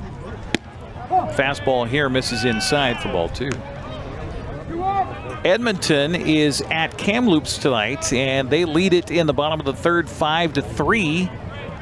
Bend also on the road tonight in Ridgefield. They lead that one 5-2 in the top of the 3rd. 2-1 pitch, a runner goes, the throw down, beautiful throw, but the tag not in time. Good throw, though. Good throw, catch. Taylor Kirk with a stolen base. Yeah, the fan, I agree with the fan on that one. That was a great throw by our catcher. Yeah, there. we haven't seen Tristan Mooney so far this season. He's shown himself well behind the plate tonight for the AppleSox. By the way, that was strike 2 on the non-swing. The 2-2 pitch on the way is bouncing in. Beautiful stop by Mooney. And the count goes to 3-2 here on Tommy Markey. You know, the funny thing is, I saw this the other night. There was a cut on a ball, I believe, because there's ball hit off the end of the bat and scuffed up the ball a little bit, and our pitcher looked at it and says, hey, give me a new ball. If you're in the major leagues and you get any kind of scuff, you want to keep that ball as much as you, as long as you can. Pitch swung on a grounded to the shortstop. Cade Martinez fields it well on a bad hop to him, and he'll throw in time for the out. Nice play, put a star by Cade Martinez on that one, staying with it and getting the out. Down to 3rd on the play goes Taylor Kirk. 2 outs in the inning. Yeah, that thing looked like it was going to hop nicely for him, and it popped up weird there. But that's the advantage of charging a ball like that, right? I mean, yeah. Typically, when you're going to charge ball, you want to try and get it. I call it a good hop, and a good hop is going to be when the ball is either at its apex at the top or coming down. Never want to get it on its way up because you don't know what it's going to do. But a ball is going to follow the same path up as it does down. So typically, so in essence, if you saw what it did on the way up, it's going to do the exact same thing on the way down. So that's why it's easier to field on the way down or at the top. Of course, that's a matter of timing, too, because Martinez was playing pretty deep at short, and that ball wasn't the quickest hit ball in the world. Yeah. And so he had to skedaddle to get the ball and get that throw over to first base. Pitch here, 0-2, misses outside for a ball. Yeah, and Tommy Marquis, he can run a little bit. Mm-hmm. Tyler Schulman at the plate is 1 for 2 tonight with a base hit and a strikeout. 1-2 the count to him here with a runner at third base for Port Angeles. In a 5-0 ball game, pitch is curveball, strike 3, and how Tristan Mooney didn't even give the umpire a chance to start calling it because he just started walking through the dugout. And the strikeout, by the way, is the 8th of the ball game for Mitch Haythorne. Amazing. Great job by Haythorne. He stands to win this one if the AppleSox can hang on. We'll head to the bottom of the 5th. 5-0 Sox on top. You're watching West Coast League Baseball on the NCWLIFE Channel. The agents of Kennedy Real Estate Group are committed to providing the ideal client experience. We believe in the power of relationships. Why? Because we don't just work here, we live here. From the nonprofits we serve, the parks where we play, and the local businesses we support, our team understands the value of living in the Wenatchee Valley. Let's begin your real estate story. Hey, welcome back to Save Mart. What can we help you find today? We're looking for a mattress. Oh, right this way. We got a large selection. We have this pillow top here. Oh, comfortable. We have more to choose from down here. Oh. I think I have the perfect one over here for you. I guess we'll take this one. You'll find it at Save Mart. Full service at a low, low price. Central Washington Ball gives the opportunity to learn the game. Camden Bates, Gunnar Penskover, and Tristan Mooney do up here at the bottom of the 5th for the AppleSox as they lead it by a score of 5-0. Our broadcast here tonight on the NCWLIFE Channel brought to you in part by Kennedy Real Estate Group. They're more than selling houses, they're building community. Buying, selling, call Kennedy Real Estate Group online at kennedygroup.com. That's K-E-N-A-D-Y group.com. Camden Bates will lead it off here for the AppleSox in the 5th. He'll take the first pitch outside for a ball. 1-0 the count as Garrett Holpuck continues to throw for Port Angeles. They do have, looks like a body down in the bullpen area warming up, though, does Port Angeles.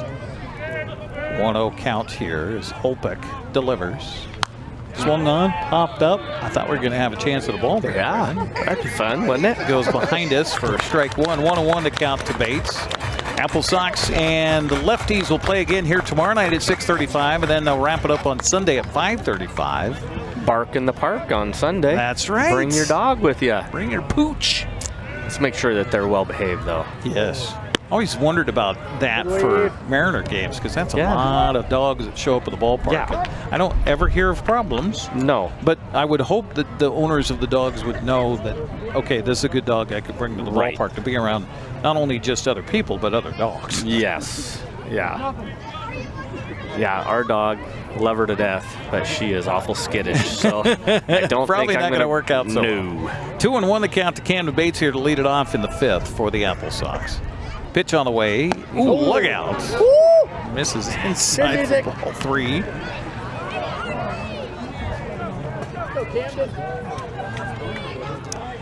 Beautiful day here on the Wenatchee Valley. It is a little chilly with this wind blowing here tonight, but gorgeous weather.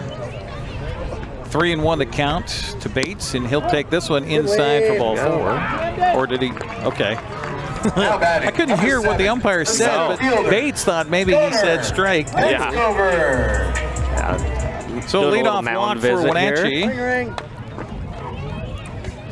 I would have to think that has got to be close. Yeah. Huh? Pitching coach is Tanner Knapp, who comes out there to have a word with his big, tall right-hander. Gunnar Penskover is stepping to the plate for the AppleSox, looking for his first base hit of the night. Has hit it on the ground a couple of times. Kids will learn the Our broadcast here on the NCWLIFE Channel brought to you in part by Les Schwab. Having the right set of tires and wheels on your vehicle is just part of an essential safety. Les Schwab takes your safety seriously. Stop by today. And again, we apologize for the extremely loud PA system. Gunner Penscover. It is literally about 7 feet above my head and to the left, and they have it cranked because apparently the speaker that's above the dugout on the first base side doesn't work. So as a result, they have to crank, this is what they tell me anyway, they have to crank this one up so people can hear what's going on. Pitch on the way, misses. Ooh, my. Okay, wide straight zone. Reached a little bit for that one, didn't he? Penscover. 0-1 the count to Gunner. Gunner grounded to the third baseman in the second, hit into a double play in the third. Pitch to him here is, oh wow, that looked a little bit closer to a strike than the first pitch. Yeah. Count even at 1 ball and 1 strike. We will be away from the ballpark for a little while. Won't be here for a couple of weeks. Yeah, the 27th we're back, right? Yep. Pitch on the way, swing and a miss. And the count, 1 and 2 strikes on Penscover. And he was not close on that one. That's one where you're totally guessing. Yeah. And we'll be back here on June 27th with Victoria in town.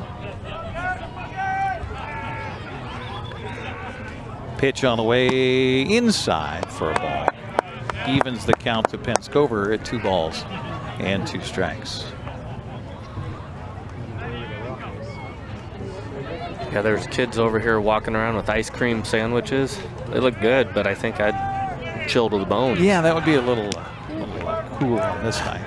I'm looking for a hot apple cider. Yeah. 2-2 count to Penscover as they toss over to the bag at Bates. And that's a good idea by the defense there, because you think guy with 2 strikes and some wheels at the bag at first. Pitch on the way is outside for ball 3. It's a look. That looks a lot like where that first one was. Yeah. And Penscover, I think, thought maybe it was going to be strike 3. Yeah. The way he reacted at the plate. So Garrett Holpeck coming down to the end of his night, and he'll miss on this one and walk the first 2 batters of the inning. That's got to be it, I would assume. Now batting, number 20, the catcher. Well, it is the bottom of the order coming up for Wenatchee. Typically, you see the bottom of the order as kind of your weaker point of the batting order, but for Tristan Mooney, it's been 2 for 2. Pretty good night. Yes, double, 2 for 2 with them. Single, run, RBI. Pitch to him as he'll square to bunt. He'll take a strike on the inside corner. 0-1 the count. Not real pleased with himself on that one. You could see his disappointment and missing that. That pitch was curveball inside, wasn't it? Yeah, it was missing as a ball, but he did push the barrel of the bat across the plate trying to bunt it and missed, so it's 0-1. You can see him move up in the box. I would assume that he's bunting again. Yeah. Squares to bunt, pitch on the way, popped up, foul territory, and it hit the net, so it's a dead ball. The reason why they move up in the batter's box there is they want to get themselves a better angle. So farther up you move, you have more room for error in keeping it fair. So, and it will get a curveball before it starts dropping too. It's one thing I've missed so much in Major League Baseball is just the art of the bunt. Yeah. And especially extra innings. I mean, goodness gracious, you start with a runner at second base. Right. Why are you not bunting right away? I don't care who it is at the plate. 2 strikes. Oh, wow. 2 strikes he squares to bunt. He will bunt it, and it will be a fair ball, and it might even be a base hit. It is! That's pretty right there. Real good to see. That is guts by Tristan Mooney, and almost like, I can do this. I can do this. Yeah. And he did beautifully up the third baseline. So the bases are jammed back to the top of the order for Cade Martinez. Now I'm surprised that we're not seeing a coach come out of the dugout and make a replacement here. Yeah. 5-0 ball game. Wenatchee has a chance to blow it wide open here in the 5th. Pitch on the way to Martinez is in there for a strike. 0-1 to count to Cade, who is 2 for 3 tonight with a base hit either direction and a ground out. You know, you talk about major leagues, they don't bunt very much. Oregon State and the regional This pitch tournament. bounces in. Nice stop by the catcher, Will White. They ended up having 4 safety squeezes in one game. 3 of them in one inning. That's incredible. Yeah, That's incredible. Saw multiple times where they're bunting for base hits and sacrificing. They. Who's the head coach at OSU? That's Mitch Canham. Okay. Yeah.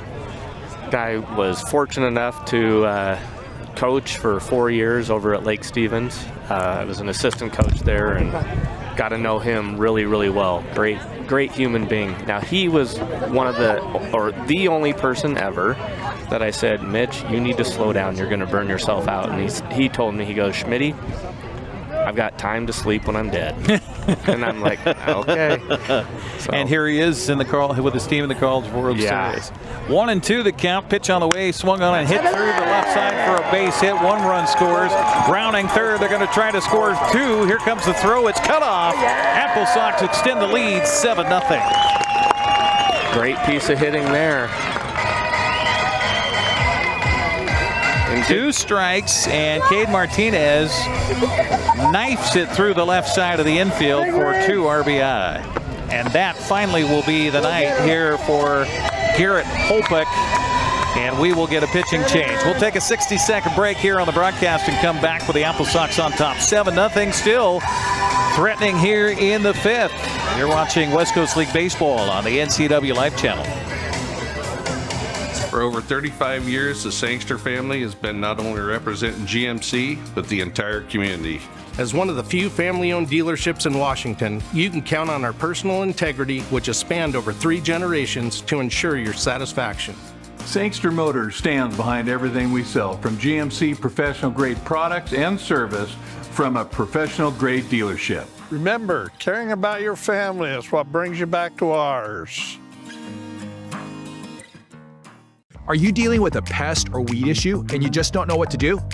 We use the best pest control methods approved for areas with kids and pets. Whether it's rats, mice, ants, or spiders. Or something else altogether. We provide the coaching and solutions you're looking for. And you can know that your dollars are supporting a local, family-owned and operated business. Allow us to help you get back to living healthy and pest-free. Harvest Valley Pest Control. Am I adding this up right here, Brandon Schmitten? 16 hits for the AppleSox in the game so far. 4 in the first, 4 in the second, 4 in the third, 2 in the fourth, and 2 more here in the 5th. As Garrett Holpick is out, and Takuma Sato from Mount Hood Community College, junior, out of Japan. Hometown. So I had a teacher in high school who had the same spelling for her last name, and she said it's Sato. Oh, really? Yeah. Huh. She was not Japanese. Sidrawoli. Yeah. Mrs. Sato. So Sato will take over here for the lefties. He's a righty, by the way. Yeah, I didn't know if the lefties, you had to be a left-handed pitcher to be able to come play for them. Yeah. For the summer. Sato, 6'2", 205-pound junior from Osaka. Some sake sounds kind of good on a night like this here. The a little warm. Yeah. So I'm going to say Sato steps in, or steps up on the mound with runners at first and second.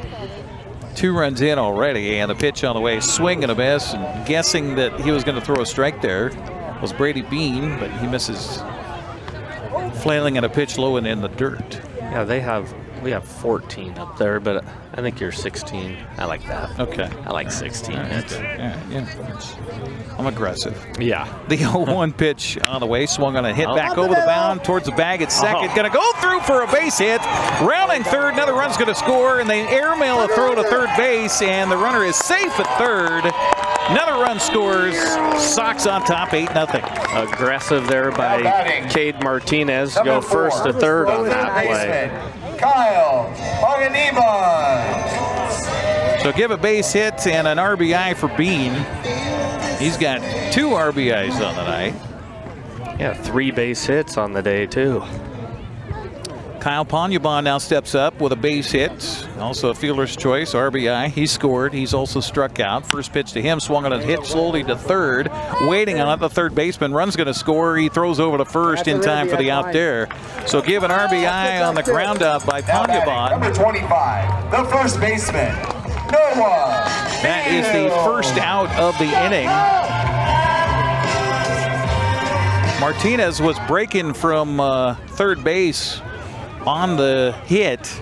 Yeah, the high hopper there. Yep. He's able to get a good read on that. So if you're a coach, you just let him read that, right? Right. I mean, you're not really telling him. Yeah, you probably have a little bit of communication before sure. the pitch is made, like, hey, high hopper, you're going to go. Hot ball, you're going to stay on. So you can close the book on Garrett Holpick. Now everybody out there is the responsibility of Mr. Sato, and the pitch here is a little outside for a ball. 1-1 to count. Brady Bean out at second base with an RBI single. Moved over there on the ground out by Ponubon. AppleSox with 4 runs in the inning. This pitch high and little chin music there. Yeah. 2-1 to count. 10-0 AppleSox. Well, they have 8 on the board there. Did I miss something? Well, 4 We runs got 9. in the inning. Okay. 9 up there. 9? Yeah. Gotcha. That net makes it look like that bug on your screen. Runner from second goes. The pitch swung on a miss. The throw down to third base. He almost slipped through it. Safe at third, Brady Bean. Hey, ducks on the pond, ducks on the pond. And the count even to Fields at 2 balls and 2 strikes. Anything in the grass. 1 out in the inning, so looks like the infield is going to give up the run with a large differential here. Yeah, at this stage of the game, they just want to get out. Yep. Oh, pop out of your hand. That pitch misses high with a curveball. So Takuma Sato out there relieving here for Port Angeles after Garrett Holpick gives up the 9 spot. Yeah, that doesn't help his ERA, does it? No, it fortunately does not. for that kid. Pitch here, swung on a hit hard but foul at the third baseline. Our broadcast here on the NCWLIFE Channel brought to you in part by Sangster Motors, family owned and operated, home of the all-new electric Hummer pickup and SUV, also by Save Mart. Shop smart, shop local, serving the Wenatchee Valley since 1962. Full count here on Noah Fields. Pitch to him, swung on and hit hard down the left field line. A fair ball, going to be extra bases. Run is going to score. Noah Fields rounding first, heading for second, will slide in safely with an RBI double. His 3rd hit of the night, and the AppleSox have a 10 spot. That's a common saying for us tonight. 3rd hit of the night. That was well struck. Yeah, and we're in the 5th inning, and these guys are all having their 4th at-bat already in the 5th inning. Yeah. That's fun. This is going to be a chance for Mitch Darlington to probably also get a lot of other bodies in this game. Pitch here, swung on and fouled away. Yeah. 0-1 the count to Jack Barker. Barker, 2 doubles so far. You know, ultimately, Mitch understands the fact that we have to win this game. Like we talked about earlier, you have to win the games you should win. But at this point right here, with a 10-run lead, I would like to see some other guys getting in there. I was asked here not too long ago about if there is a 10-run rule in the West Coast League. There is not, because if that were the case, the game would be over right now. Yeah. Pitch on the way, swung on a hit on the ground to the second baseman. And the throw to first is in time for the 2nd out. Meanwhile, over to third base goes Noah Fields. The second baseman, Jake Sanko. So the AppleSox bring 9 men to the plate here in the 5th as Jake Sanko steps up. You know, you talked about earlier about Mitch being aggressive with his coaching as far as running and stuff. And that's the one thing that I've been super excited to see, that it's been consistent for the last 3 years that I've been doing this, is kids hustling out of the box yeah, and turning singles into doubles, turning ground ball out into a base hit. This pitch goes outside. The runner from third breaks home, and he is out. It's kind of an awkward slide by Noah Fields trying to come home on the play. So he's caught stealing. 2-1, and that'll be it for Wenatchee. So back at the plate will be Jack Barker when we get to the 6th. AppleSox in charge here, 10-0 over Port Angeles. We'll head to the 6th inning.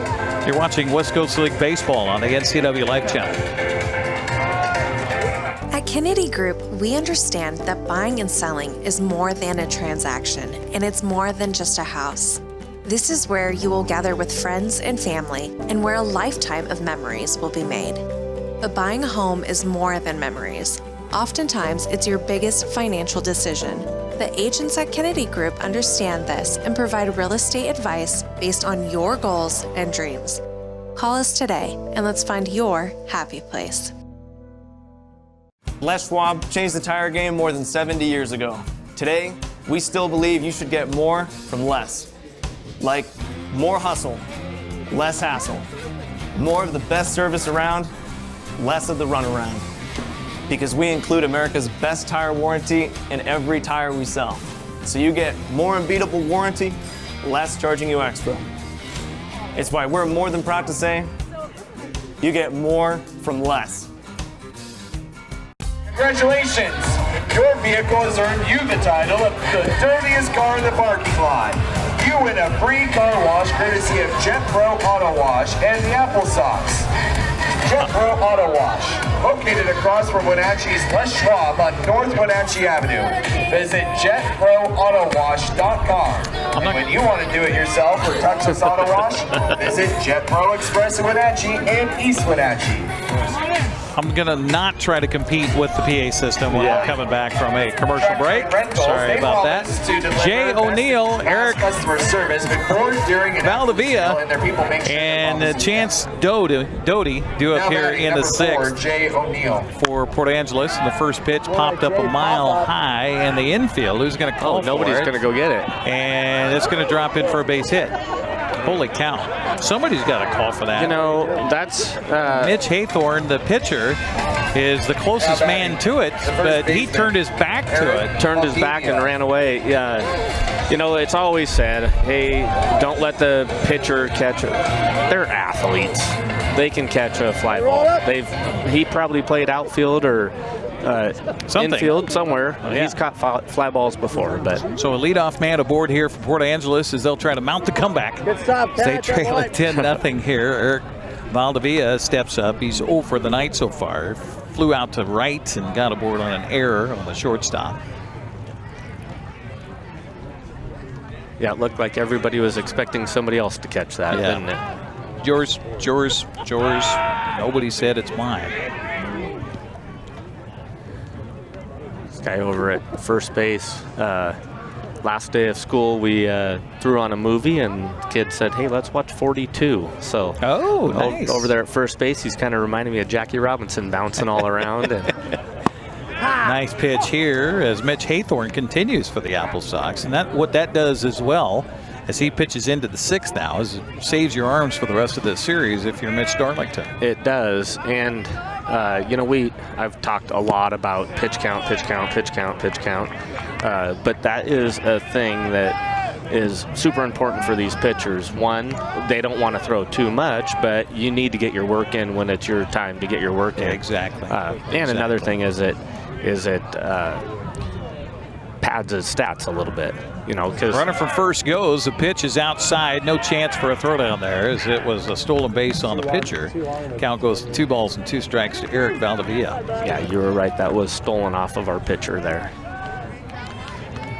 Mitch isn't used to having too many runners on base. No, right? 2-2 count to Valdivia with a runner in scoring position. Nobody out here for Port Angeles. And the pitch swung on a grounded to the shortstop. Cade Martinez has that ball chew him up. Throw to first, still in time. How about that? That was knowing your runners. Eric Valdivia's bigger kid that hits well but doesn't run quite so well. So Cade knew he had time, and he got rid of that quick after he picked it back up, didn't he? O'Neill stays out at second base on the play. 1 out to the inning brings up Chance Doty. A couple of strikeouts for him tonight, and the first pitch he'll take is strike 1 on the outside corner. 0-1 the count. If you ever, I know you know umpires. I've not had that conversation with umpires in a game like this where it's a 10-0 contest. We're in the top of the 6th inning.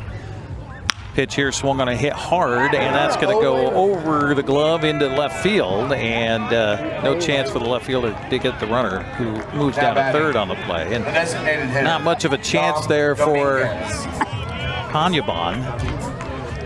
So base hit, but does the strike zone expand for an umpire behind the plate in a game that is 10-0? In my opinion, if you're at a sub-varsity level, like a JV game where your pitching isn't supposed to be very good as the varsity, then I would like to see it expand. Fly ball to left here. Runner from third tags, and the throw down is a little late, but a pretty good throw from Jack Barker out there. Run's going to score. It's a 10-1 ball game.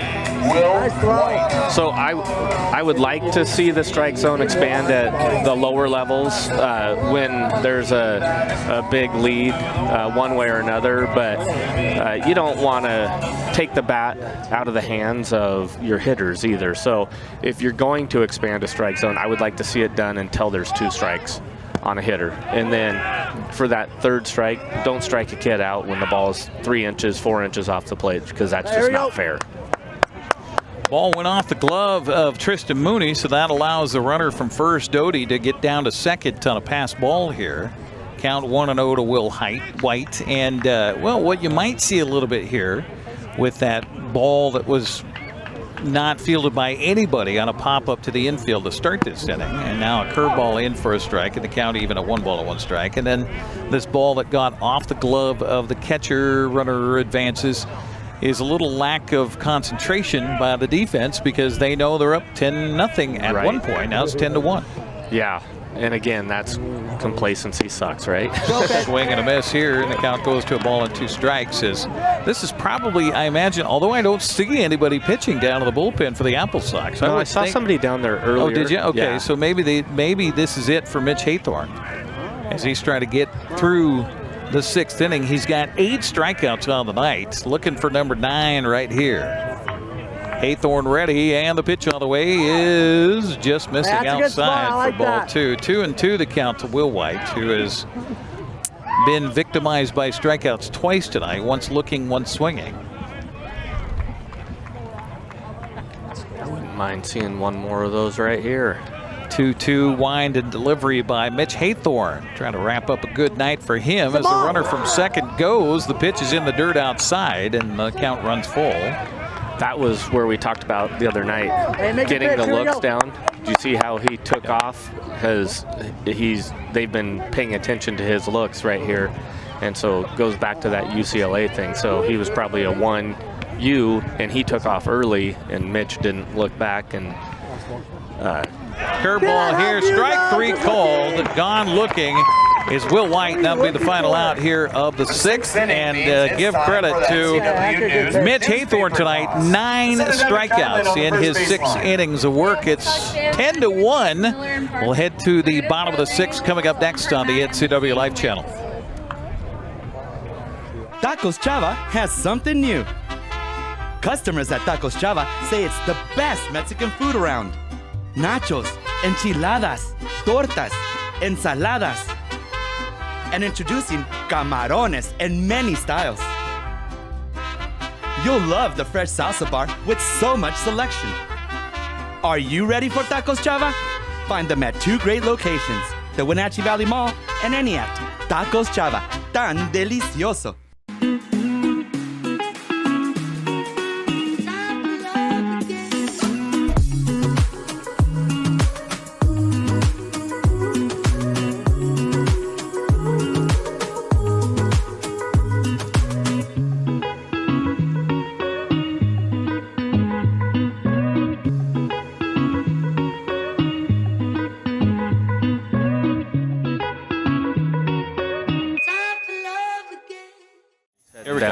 bullpen. All right, to the 6th inning we go. Jake Sanko, Camden Bates, and Gunnar Penskover due up here for the AppleSox in the 6th. As they lead it now 10-1 as Takuma Sato will continue to pitch for the Lefties. Broadcast here on the NCWLIFE Channel, brought to you in part by Tacos Chava. You love Tacos Chava at East Wenatchee. Did you know that you can have them cater your event? Find them on Facebook by searching Tacos Chava East Wenatchee. That's Tacos Chava East Wenatchee. So I mentioned Jack Barker would be up. I apologize, I had that wrong. Jake Sanko up here in the 6th inning to start it off. He was at the plate when Noah Fields was caught coming home. Swing and a miss here by Jake. 0-1 to count. Hello! Whoa! This pitch misses for a ball. Thanks for the help from our fan behind home plate here. Sato's 1-1 pitch on the way is missing outside for a ball. 2-1 to count. It's that time of night where the light is miserable here at the ballpark. Swing and a miss. And if you're Coach Mitch Darlington, what do you say to your guys, too, in a 10-1 ball game as they come to the plate? The only thing that you don't the only thing that you don't really want to do here is have them bunt for base hits. Otherwise, well, that was the question about, you know, the runner being tagged out at home. Noah Fields on a ball that went to the backstop. I mean, you're up 10-0 at that point. Do you? Do you? I mean, you know, you don't want to take away the aggressiveness, and I had talked about that. That's the thing that Mitch does really good, and that is something that the coach has established, and his expectation is kids are going to go hard out of the box, and if they're not going to go hard out of the box, then we've got a great group of other players in the dugout that will. So, you know, I mean, you know, going out of the box is one thing, but being at third base and you're up 10-0, and a ball goes by the catcher, you know, where there's a short porch here. Yeah, it is. I mean, I'm just concerned about injury on a play that, you know, it didn't really matter. In the course of human events. Yeah. Yeah, that's true. Camden Bates steps up. He'll take the first pitch inside for ball 1. Go ahead. I don't know. In the high school rankings or in the high school game, you kind of have to have respect for these guys because you're going to see them year after year after year after year after year. And the last thing you want to do is upset somebody because you're running up the score on them. And so what we would always do is a pass ball. Yes, you can go from first to second, second to third, but you're not going to score on it. And then anytime that there was a ball hit in the outfield and it was a sacrifice situation, you're scoring from third base. But if you're going from second to third, you don't necessarily have to go, but you're going to, because if you don't score on those things, then you're punishing a kid for doing a job that he was supposed to do. So. Well, and, you know, at the point where that play happened in the 5th inning, still got 3 more innings to go. And, I mean, like we see, you know, earlier tonight or earlier this week, Wenatchee scored 6 runs in 1 inning. The other guys could score 6 runs in 1 inning also and make it a 10-7 ball game suddenly. And there you go. Yeah, and that's something that's where that 10-run rule is kind of a nice thing. You know, but in the game of ouch. Did that hit him? That hit the bat, apparently. So the count now full to Camden Bates at 3 balls and 2 strikes with a runner aboard here with the bottom of the 6th inning. Wenatchee up 10-1. But like I said, the game of baseball, it's never over until the 3rd out is made in the last inning. You can score a ton of runs with no outs. 3-2 pitch, swung on a hit on a line through the gap between short and third. Camden Bates with his 2nd hit of the night. With runners at first and second for Wenatchee, brings up Gunnar Penskover. Gunnar Penskover. So Penskover is looking for his first base hit tonight. In fact, I'm going to go through the lineup here. Looks like everybody has a base hit in the ball game for Wenatchee other than Gunnar Penskover. So he could add to the hit parade here. for Wenatchee. That's always a good Takuma night. Sato with the pitch. Swing, and he was behind that fastball. 0-1 to count. Yeah, that got on him pretty quick. Didn't look like he was 100% ready for that one, did it? Nope, didn't. Kind of, yeah, expecting something else. The 0-1 pitch swung on and fouled down the right field line. Did he break his bat on that? Sounded like it, didn't kind it? of crunchy. Yeah, he's not going to get a new one, so that looks like a bomb bat. A composite bat that we've talked about. Well, it is the bottom of the 4th in Seattle, and it is tied at 2 between the Guardians and the Mariners. I know that Luis Castillo, Mariners didn't announce their starter until late this afternoon. Really? Yeah. And it turned out to be Luis Castillo, so I was like, well, then why did you wait? Right. To tell us who was going to start. Yeah. I don't know if they were thinking maybe Logan Gilbert was back to the point where he could, pitch. Oh, yeah. He had a rehab start in Tacoma. Looks like he's good to go. Quincy Marlborough just came in for Camden Bates at first base. Okay, thank you. 0-2 pitch here is high for a ball. 1-2 to count. So here's Mitch starting to empty out the bench maybe a little bit. So he came in for the designated hitter. Right. Pitch on the way is high and inside for a ball. 2-2 the count. Penn Scover looking to add his name to the hit board tonight. Everybody else in the lineup has at least one hit, if not multiple hits. The 2-2 wind to delivery by Sato is outside. He thought about it, but pulls the bat back, and the count runs full at 3-2. We're kind of the opposite of the lefties in that sense, where everybody in the lefties lineup has a strikeout, multiple first. Yeah, that's true. That's true. All right, so the runners at first and second with nobody out, and here comes the 3-2 pitch on the way to Penscover. It swung on and hit foul and out of play. The count stays at 3-2 strikes. Our broadcast brought to you in part by Together for Youth, encouraging you to dispose of unused and expired prescriptions to protect youth and the environment. Find a kiosk near you by visiting medproject.org. 3-2 count to Penscover. Sox up 10-1. Bottom of the 6th. Pitch swung on, a hit back past the mound. Shortstop has it go. Ole threw him to center field, and a run is going to score on the play. That's a base hit, Dave. Give that an E6. It didn't touch him. I don't care. That's a ball that should have been made. You are awful. We'll see. Even the guy down below, the guy in the crowd said E6. We'll see. Oh, because we got to believe the guy in the crowd now. Right. Nonetheless, the AppleSox score a run. It's 11-1 now. We'll see what they gave that. Well, there were 16 hits moments ago. Okay. On the scoreboard. Meanwhile, stepping up to bat is Tristan Mooney. If you ask the shortstop, should he have made that play, I guarantee you he says yes.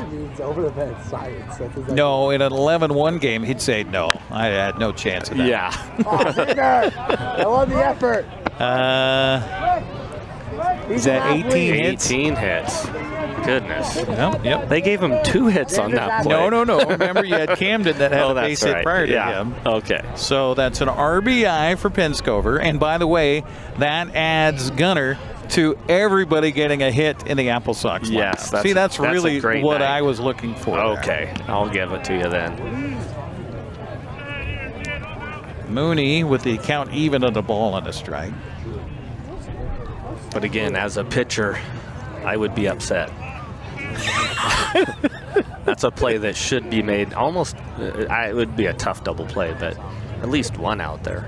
Pitch all the way is a curveball. Boy, that looked good, but just inside, I guess. 2-1 to count to Tristan Mooney, who is, how about it, 3 for 3 tonight with a double, a single, a bunt single, an RBI, and a run. Yeah, the double off the first base. Yeah. And it looked like the first base actually popped up out of its holder. out of its sleeve out there. At least to me, anyway, with my bad eyes.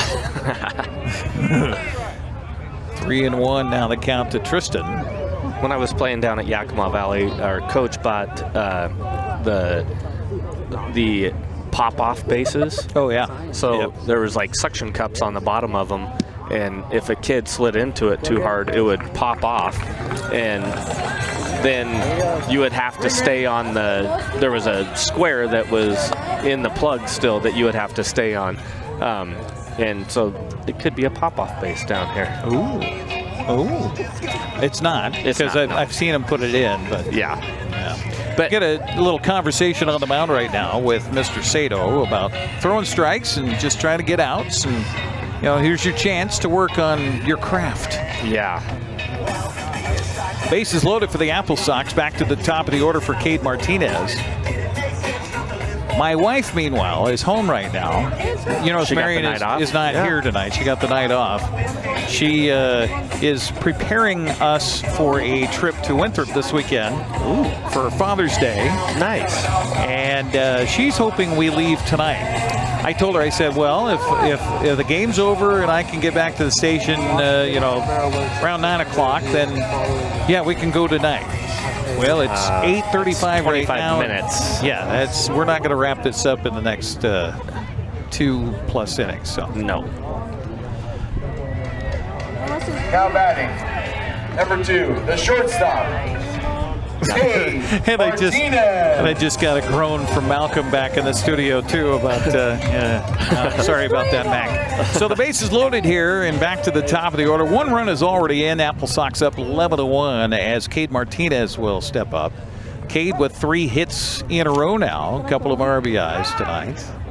Chance to pick up some more right here. Pitch on the way to him, swung on and hit over the mound. That's shortstop in, will field and throw. He'll get the out, but another run will score. That's all right. So give an RBI on the ground out to Martinez. 6-3 on the putout. That is the first out of the inning here for Port Angeles defensively. Bates scores on the play. Mark Marlboro running for Bates. And then Penscover winds up at third base. Mooney down at second. And that brings up Brady Bean. First pitch to him misses for a ball. 1-0 the count to Brady. We talked about batters with multiple hits tonight. Martinez, one of those. Brady Bean, also one of those. He's got 3 hits tonight, including a home run, swing, and a foul at the plate. Oh, no, not a foul. Umpire took his mask off and was ready for a play at home, but we talked about this earlier where the runner will hold at third base. Well, and I was watching the runner at third base, and he looked a little bit upset with himself for not going on that. So, at this point in the game, Mitch is probably just giving them the option, right? Yeah, give them the green light. Sure. It's on you. Runners at second and third for the AppleSox. And this pitch bounces in outside as well. Sato with a smile on his face, just doing what he can out there for Port Angeles. Yeah. Behind in the count here, 3-0 to Brady Bean. 2-1. 2-1. Excuse me. 2-1. Okay. They had 3-0 up on the scoreboard, but they missed the swing. Gotcha. Swing and miss.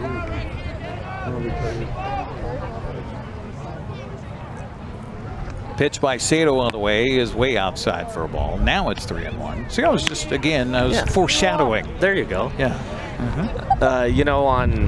On Wednesday when we had the game, I saw people here with fans. Now I see people here with blankets. Yeah. I wish I had my sweatshirt tonight. I know. I did not bring it. The 3-1 pitch on the way by Sato is ball 4. So the base is loaded once again for the AppleSox. And that'll bring up third baseman Kyle Panyanaban. Ring, ring. Panyanaban is, he doesn't have a multi-hit night tonight. So he'll have to face a new pitcher because we will get a change. We'll take a 60-second break and come back. Still batting in the 6th, 2 runs in, and trying to get some more. We'll get you the new pitcher coming up next here on the NCWLIFE Channel.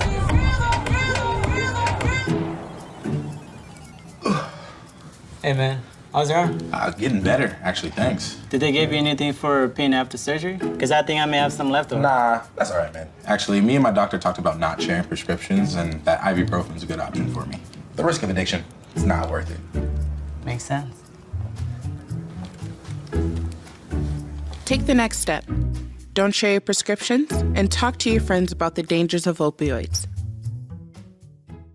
You trust the same doctor for your health and the same dentist for your smile. Trust Global Car Care to keep your vehicle running strong. We track your car's history so it gets the right care at the right time. With our 3-year, 36,000-mile warranty on parts and labor, you'll drive away with confidence. Global Car Care, your automotive experts. We service all makes and models, but specialize in Sprinter vans, Mercedes, Audi, Volkswagen, and BMW. Call or visit us today. Welcome back once again here to Paul Thomas Senior Stadium. A new pitcher on the mound taking over here for the Lefties is Levi Arnold. Arnold, a 6'1", 195-pound sophomore from Edmonds Community College. I'm not finding Arnold numbers so far this season for, there we go. He is, making his 4th appearance, has an 8.1 earned run average. We mentioned that Port Angeles has had kind of a rocky start to the West Coast League season. Yeah. They come in with a record of just 2 wins on the season, and in the games they have lost, it has been 8-0, 11-5, 10-9, 7-0, 7-1, 10-4, and 6-1. Yeah, you're going to have a high ERA if that's the case, huh? Because their defense, they've played pretty good defense tonight. Yeah, they have. The team ERA on the season, 6.72, by the way. So you can't win many ball games with that. No, that makes it a little bit of a challenge. So Levi Arnold now taking over, 3rd pitcher of the night here for the Lefties, and he inherits a bases loaded situation. The wind continues, as you can hear, to really blow from left field, left to right here at the ballpark. And ooh, I got dirt in my eyes on that one. And Panyabon steps up with the bases jammed, and the pitch on the way to him is a fastball missing outside for ball 1. 1-0 the count. It's kind of neat looking across the valley and seeing all the windows reflecting back at us. Up on Fancher Heights, looks like flash bulbs going off right now, or somebody's running an old-fashioned 8mm camera with the old the lamp on top. Yep. As they shine brightly in our setting sun here in eastern Washington. Pitch on the way is low for a ball. 3-0 the count to Panyabon, looking for an RBI. This would be his 3rd of the game if he could coax a walk here with the bases loaded. And the pitch by the left-hander is outside for ball 4, so that's exactly what happens. AppleSox score yet another run. Now batting, the first baseman, Ben Scover comes home to score on the play. That's the craziest. Field. We got a new hitter here. Now batting, Colby Holmdahl. Colby Holmdahl. So Colby Holmdahl going to step in here from Edmonds CC. Yeah, teammates facing each other here. Probably seen each other in practice games. Yeah. So Holmdahl steps up with the wind blowing out to left, and we keep on waiting for a left-handed bat to find the beyond the fence line here. Pitch on the way to him is a fastball missing inside for ball 1. 1-0 the count to Holmdahl. So we'll definitely have some changes defensively for the AppleSox when we head to the 7th inning. We're in the bottom of the 6th, and the pitch here is outside and low, and nobody feigning like they want to go anywhere. And this right here is where I would still have the runners at third base, whether you're going to hold them or not. That's one thing, but they should still be thinking, I need to read this ball in the dirt and then assume that I can score or assume I can't, and then take 2 hard steps. Yeah. Just because in a game when we're playing against Bellingham, we need to make sure that that happens. Yeah. Swing and a miss here by Holmdahl, evens the count at 2 balls and 2 strikes. And I think Colby might be trying to pad some stats with a swing like that. Yes, he is. Pitch on the way to him is swung on and popped up foul and out of play, and the count stays at 2 balls and 2 strikes. Shortened up on that and just fouled it off. Give himself another chance. Yes. 13-1, by the way, our score right now.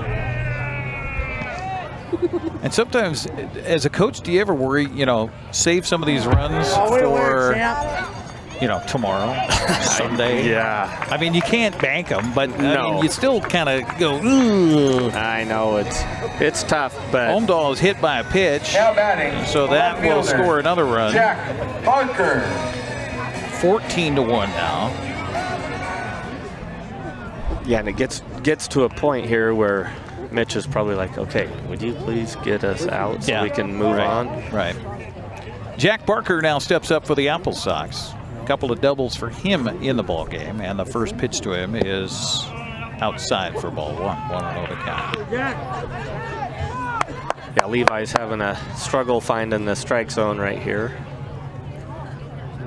He had his teammate down there for a second, but pitch swung on and hit in the air. It's going to drop in for a base hit. 1 run's going to score. 2 runs are going to score. AppleSox putting it on the lefties here tonight. The ball got away from the third baseman, and another run's going to score. My, oh my, they clear the bases. Give Jack Barker 2 RBI on the play, as he'll go into second base. Now batting, number 5, Reese Vassar. Reese Vassar entering the game for us. AppleSox bring the 10th man to the plate here in the bottom of the 6th. Reese is out of Arizona Christian College. Assuming this is Quincy's brother. Yes, it is. Yeah. He'll bat for Jake Sanko. A few fans on a chilly night here at the ballpark, seeing what's happening here in a 17-1 game, heading towards the turnstiles right now, and I don't blame them at all. First pitch misses low and inside to Vassar. Reese ready. And the pitch. Curveball is high and inside for a ball. 2-0 the count.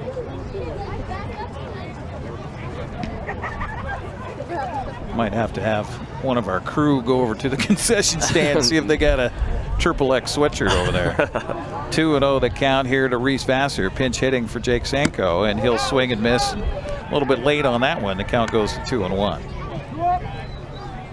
Not often you have siblings that play summer collegiate for the same team. We had, of course, the Gebbers boys back in the day, John and Danny. Dan Gebbers, right? Mm-hmm. Then there was a Gebbers that joined us later, Hawkins. Yeah. This pitch swung on a hit in the air to right field. That's going to get out for a base hit. They're going to hold the runner at third, so Reese Vassar give him a base hit. And we'll see if it's, well, let's see. Camden Bates had a pinch runner for him, Marlboro, earlier this inning, so it will be Marlboro batting. Quincy Marlboro. Now, how often have you seen that where a guy comes in to pinch run it was then last comes inning. Around? It was last inning, yeah. No, it was this inning. Was it really? Yeah, this inning. Because we're on the 11th batter. Oh, my goodness. In this inning. And we're going to get another pitching change. So we will take another break and come back. Sorry, Malcolm. It is still the 6th inning here on the NCWLIFE Channel. Welcome to the summer of good. Good people, good taste, good vibes, and good, well, everything. When you're ready for some old-fashioned good, Abby's is your place. We've been celebrating summers around the P&W for over 60 years. At Abby's, good is a legendary tradition. Here's a good-looking pizza, guaranteed to bring some summer smiles. And right now, it's on sale, so it's good for your wallet too. This giant is loaded with toppings and can feed up to 6 people. Order at abbys.com. Give us a call or just drop by. It's the summer of good, only at Abby's Legendary Pizza. Get a great deal on making the most of every property. The Kubota commercial landscape lineup is built to do more. From the RTVX utility vehicle to the Z700 mower to the SVL track loader. When your reputation is on the line, you need equipment that doesn't let you down. Right now, bring home select Kubota equipment for $0 down, 0% APR for 48 months, or save up to $4,000.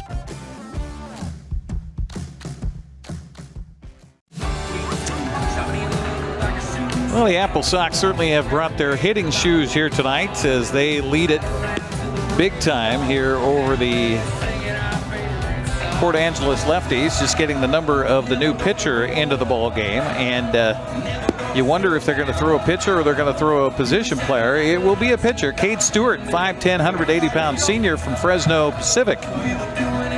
Originally from Seattle, Washington, so he will take over on the mound here. Cade Stewart, fourth pitcher of the night here for Port Angeles. And the third pitcher of this inning for the Lefties. Yeah, third pitcher of an inning. That's a positive thing for us, but not for them, unfortunately. No, and that makes it a long weekend, too. If it does. Had guys lined up for the next 2 days. Pitch here, swung on and hit on a hop to the shortstop. They'll flip to second for one. Relay to first is getting past the first baseman. Another run's going to score. Yeah, oddly enough. So 6-4 fielder's choice. Now batting, number 7, the center fielder, Marlboro Gunner Henscover. Hold at first base on the play. The ball did not go out of play. Meanwhile, goodness, running out of ink here. Pencil, right? Yes, pencils. Pitch here swung on and fouled away. And let's see, 1, 2, 3, 4, 5, 6, 7, 8 runs in the inning for the AppleSox. That works. As Gunnar Penscover comes up. He's already got an RBI single in this inning and has scored a run in this inning. This pitch swung on and grounded to the third baseman, and under the glove it goes out to left field. And the beat just gets uglier for Port Angeles here. Yeah, that is catcher. I'll agree. And he okay, good. So over to third goes Marlboro. Down to second goes Penscover on the air on the third baseman. And this brings up Tristan Mooney.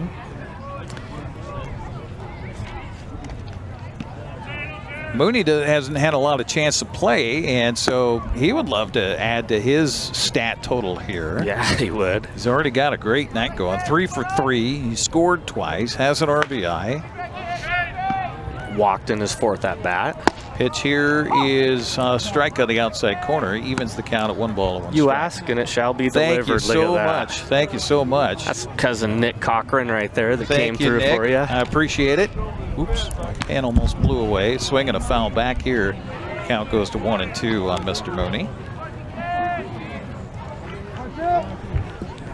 Yeah, it got cold quick. It did.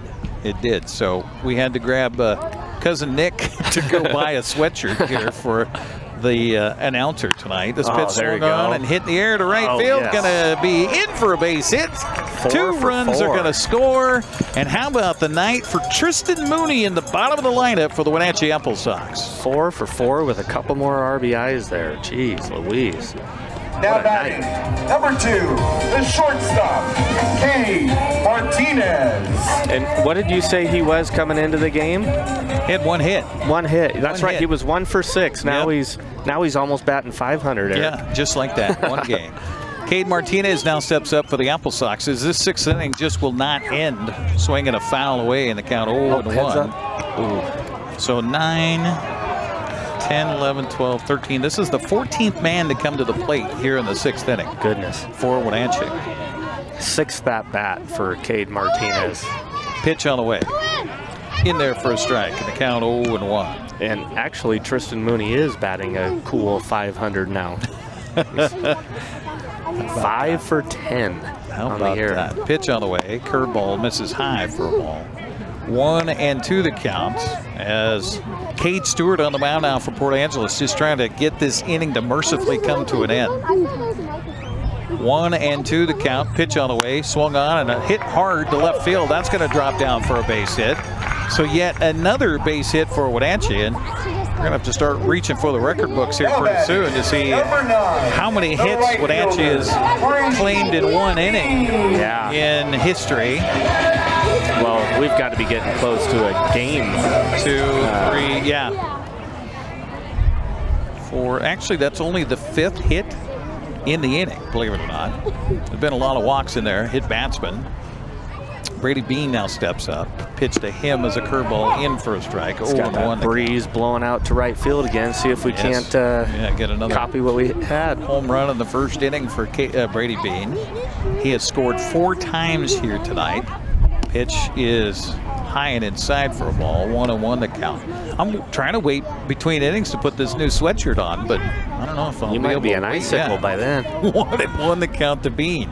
Pitch on the way is inside for ball 2. 2-1 the count. What a night for the merchandise booth. Yeah, going to be some new sweatshirts donned all over the park tonight. 2-1 pitch here, swung on a miss, and count goes to 2-2. See, and that's the challenge here. You know, one, you got this game in hand just about. I mean, but if you're a batter here and you're trying to, improve your stats for your summer line, and you got a long summer yet to go, so you don't know what's going to happen. So you don't want to give up and at bats. Exactly. Yeah. Exactly. That's where I was talking about a sacrifice fly. You've got to score the run, right? Because then it doesn't helps that hurt. dude to just put the ball in the outfield. Yeah. 2-2 count to Bean. Look how far the right fielder is playing back. Oh, he's about 5 steps from the warning track here. 3-2 as that ball bounces in. Runners moving on the pitch here. Full count, 2 outs. 2 outs here in the 6th. This would be the greatest comeback in the history of comebacks if they could come back with this. Oh my goodness. Pitch goes all the way to the backstop. Don't speak that. We'd be here till 3 o'clock in the morning. So the bases are loaded again. So Kyle Panyaban will step up. Panyanaban. I had it for a while, then I lost it. Bases loaded for Kyle. He'll swing and foul the first pitch back. 0-1 the count. Panyanaban, base hit back at the first, had an RBI ground out in the second, a fielder's choice. Also got a bases loaded walk earlier in this inning for an RBI.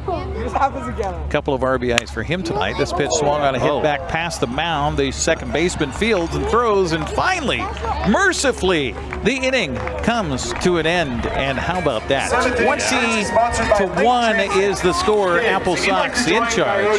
We head to the 7th here on the NCWLIFE Channel. They're behind the first base dugout right now. There's no place like home, because home is where we're totally comfortable. It's where we can be ourselves and let our guards down. It's where we make memories, and we're always imagining new ways to keep it totally comfortable. Carrier, total comfort, totally happy. Call Alpine Air Heating and Cooling today. Your comfort is their priority.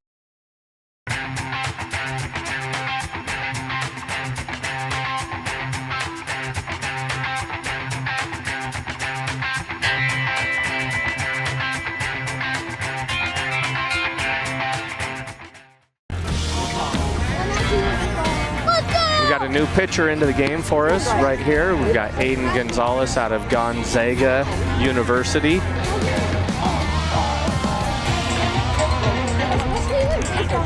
As the night keeps on getting cooler and cooler for us, Eric's throwing on his brand new sweatshirt, looking good.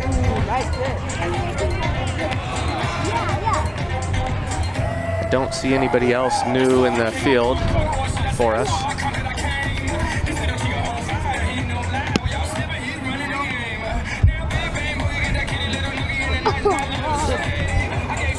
Eric, I'm just going to say you're way better at filling airtime than I am.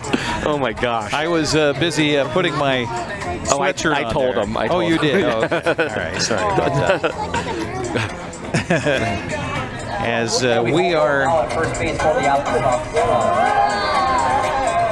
we are in the top half of the 7th inning here at the ballpark tonight.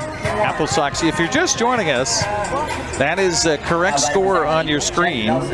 20-1. That's right, 20-1. As we are heading to the 7th inning, and the 9th batter coming up, Jeff Nelson.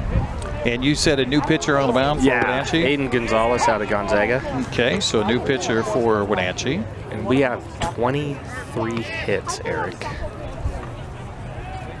Yeah, I'll have that's a lot. I'll have to dial up the old record book here and see.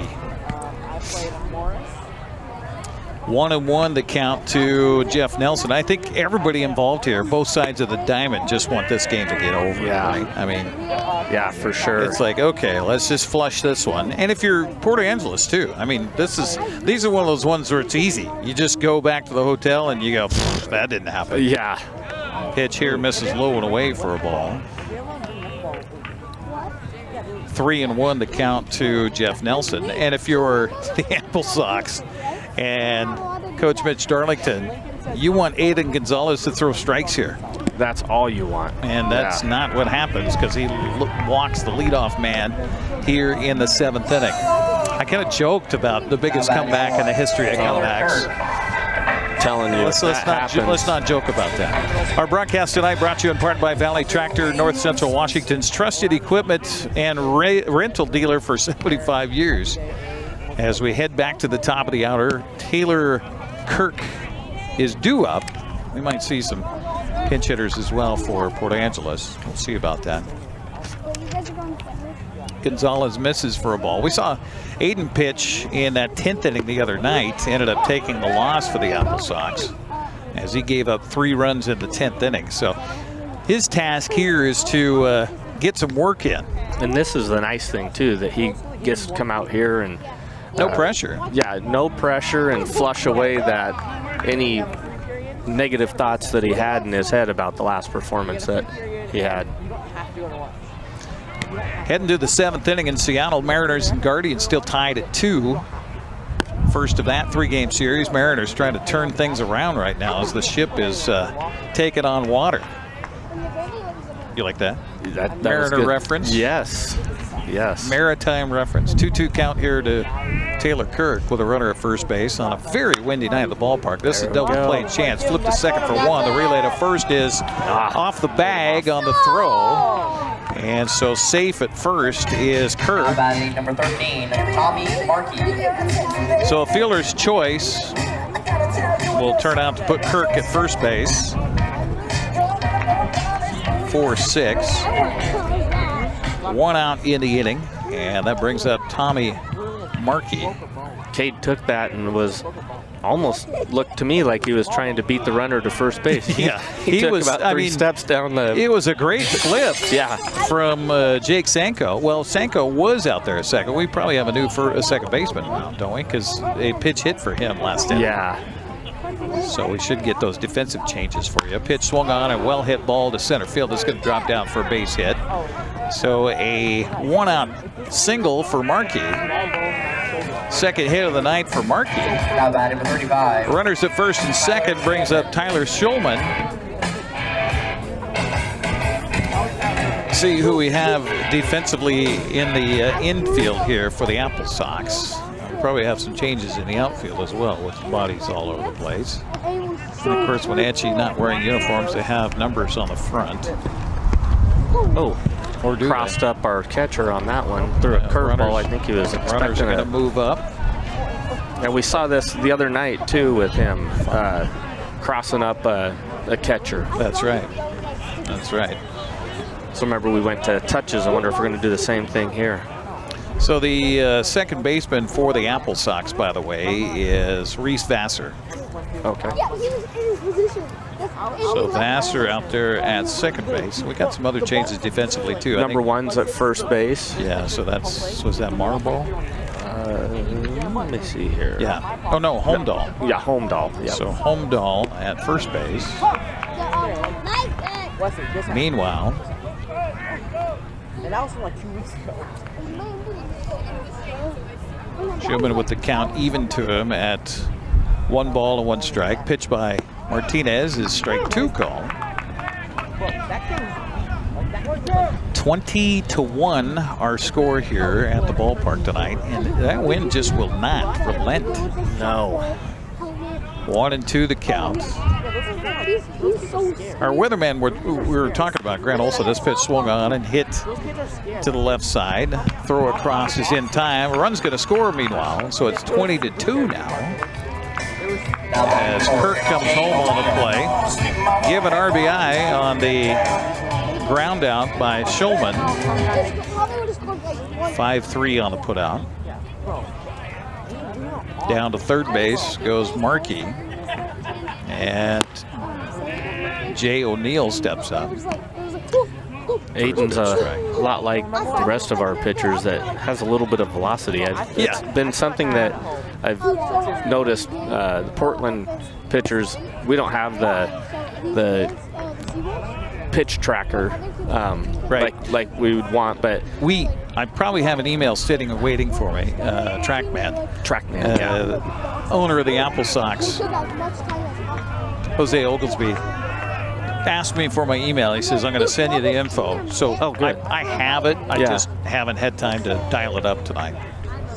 But it just looks like the velocity from Aiden is hefty, pretty high. So 1-2 the count here to Jay O'Neill. Pitch high and away for a ball. Full count now. So 1 run in makes it a 20-2 ball game. I know that sounds odd. Swing and a miss. And that'll be it here for Port Angeles in the 7th. Fans will take their stretch. Those that remain who are witnessing a blowout here tonight. 20-2 our score as we head to the bottom of the 7th here on the NCWLIFE Channel. AppleSox fans, it's time to stand up. Hi folks, welcome to Save Mart. How can we help you today? We're looking for a recliner. Okay, right this way. Go ahead and move this chase on the other side. We can lift this up. Great, I want that one. I would like that one. That's a great choice. And I want this one as well. Okay. And I definitely want this one. You'll find it at Save Mart. Full service at a low, low price. Apple Valley Honda is bringing the future of driving to you. Introducing the all-new, all-electric Honda Prologue EV. Say goodbye to gas stations and hello to a whisper-quiet ride and zero emissions. The wait is over. Finally, a local option for a quality EV from a brand with a track record of exceptional quality and reliability. Experience the Honda Prologue EV for yourself at family-owned Apple Valley Honda. Stay close to home and visit us at Apple Valley Honda today for the life you live. You're watching AppleSox baseball here on the NCWLIFE Channel along with Brandon Schmitten. Eric Granstrom with you here on TV tonight, streaming around the world on the internet on our website at ncwlife.com. Also on our Facebook page at NCWLIFE. 20-2 our score. Let's see what else is happening around the West Coast League tonight. I'll have to refresh my page to get the latest on that. Of course, a lot of fans are watching what's happening for the Bells tonight as Wenatchee tries to get back into a tie with Bellingham atop the West Coast League standings, North Division standings. Yeah, it's not too often that you have people come in relief and already have a second at bat in their second inning. And that is the case for Mr. Holmdahl here, who quickly falls behind in the count at 0-2. Victoria, this pitch swung on and hit the air to right center. And it's going to go all the way to the fence, rounding first, heading for second. Holmdahl going to dig for third, and they'll finally get the ball in.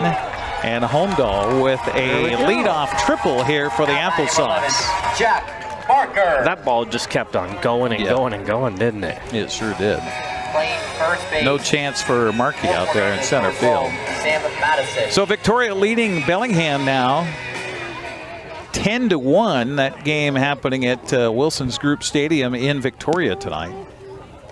Got number 11 entering into the game here for the AppleSox. Okay, so. Oh, Jack, never mind. This is Jack Barker. Okay. He's been in. Jack's been there. Yeah. My apologies. It's all right.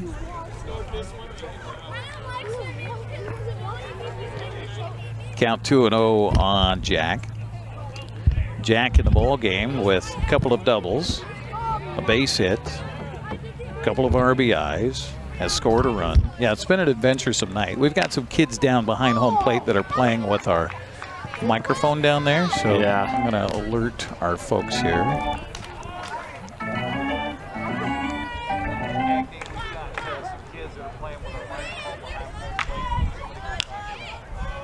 Well, that looks like it's going to fall. It's in the triangle. Bermuda Triangle there. That's a tough play on a night where there's no wind, but that with the wind, that ball died immediately and then left nobody there to catch it. Apparently the wind blew my pen away. If it was a pencil, it'd still be in your hand. I think not. Oh, here we go. Carson helped me out. Thanks, Carson. Appreciate that. So a little bloop single here for Barker. That'll go down as a sharp single, right? Yes. And for the AppleSox, Noah Field, or excuse me, Holmdahl waiting at third base over there on the play. No need to add injury to insult or insult to injury. Vassar at the plate now for the AppleSox, ahead 2-0. Pitch here swung on the ground and slowly to the left side. Runner from third breaks. He'll score. Meanwhile, the throw to first base is in time for the out. So give Vassar an RBI on a ground out. You know, I looked down there and I saw the closeness of that play of Vassar coming in and stepping on the first baseman's leg. He didn't, which is good to see. But watching the NCAA tournament now, the World Series, they have a second bag, kind of like girls softball. Yeah. So girls softball was an orange bag. The one I'm seeing out there is a green one. Okay. So. Okay. Which, I mean, you don't want to change a sport that's been around since the 1800s, but for safety, yeah, why not, yeah. right? Well, I mean, they didn't used to wear helmets. Yeah. You know. Yeah, thank goodness for that, huh? 0-2 here the count. And a swing and a miss. Gone on the strikeout. Now batting, number 7. So 2 outs in the inning for the AppleSox. And Gunnar Penskover will now step up. Scored 3 times tonight, did Gunnar. He finally got aboard on a base hit safely in that wild 6th inning where Wenatchee scored 10 runs. It's 21-2 now, by the way. Penskover takes the first pitch for a ball. Got to be a record-breaking night tonight here in Wenatchee. This pitch is low and outside for a ball. 2-0 the count. Wenatchee still, after this inning, still has one more at bat, by the way. Pitch here swung on and a fly ball into right center. Center fielder running in. He'll make the catch for the out. Nice scamper out there by Markey.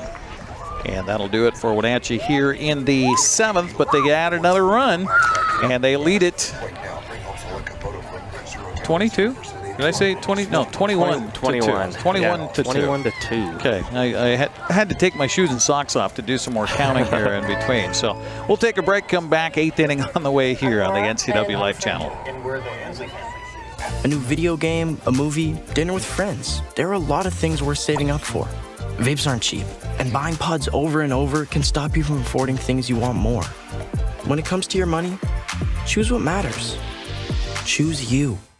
When life gets stressful, jumping into your passions can help you find your calm.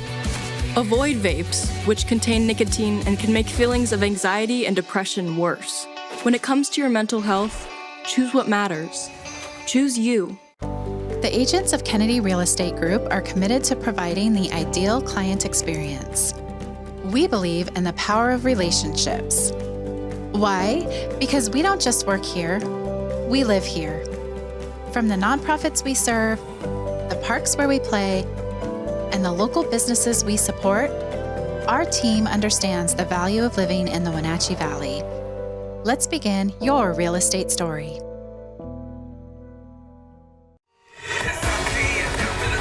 All right, back we are here at Paul Thomas Senior Stadium in a rout tonight where the AppleSox lead it 21-2 over Port Angeles. Eric Valdivia due up here, but he'll face a new pitcher on the mound for the Wenatchee AppleSox. Help me out again. Aaron Plattner from North Colorado College, senior. Okay. So number 18, Aaron Plattner, 6 foot, 180-pound senior, originally from Bend, Oregon. It's going to be kind of fun for coaches too when you've got a kid from a town that has a team in the West Coast League, to snap him up and have him come play for you instead of playing for the home team. Yep. Let's get you some other scores in the West Coast League tonight. Nanaimo is leading at Kelowna 4-3. That in the top of the ninth. Number 12, Sam Matocic. Excuse me, top of the ninth inning. They're in the top of the 10th in Walla Walla tonight, tied at 5-5. Portland top of the ninth. Looks like they're going to win again at Springfield 9-1. They lead that one. Corvallis leading the Marion Berries in the top of the ninth inning 4-3. That's in Corvallis tonight. Edmonton on top of Kamloops in the bottom of the fourth inning 5-3 in that one. And Ridgefield leading in the bottom of the seventh, or excuse me, no, Bend leading at Ridgefield in the bottom of the seventh 5-3 the score in that one. Sam Matosic is batting now for Bellingham here. Port Angeles. Port Angeles. It's okay. Jeez Louise. It's all right. Port Angeles. Sam's out of Centralia College, freshman. Swing and a fly ball to center field and right at the center fielder out there. I assume that's still Pensacola out there. 16, Jeremy Gieson. Yeah.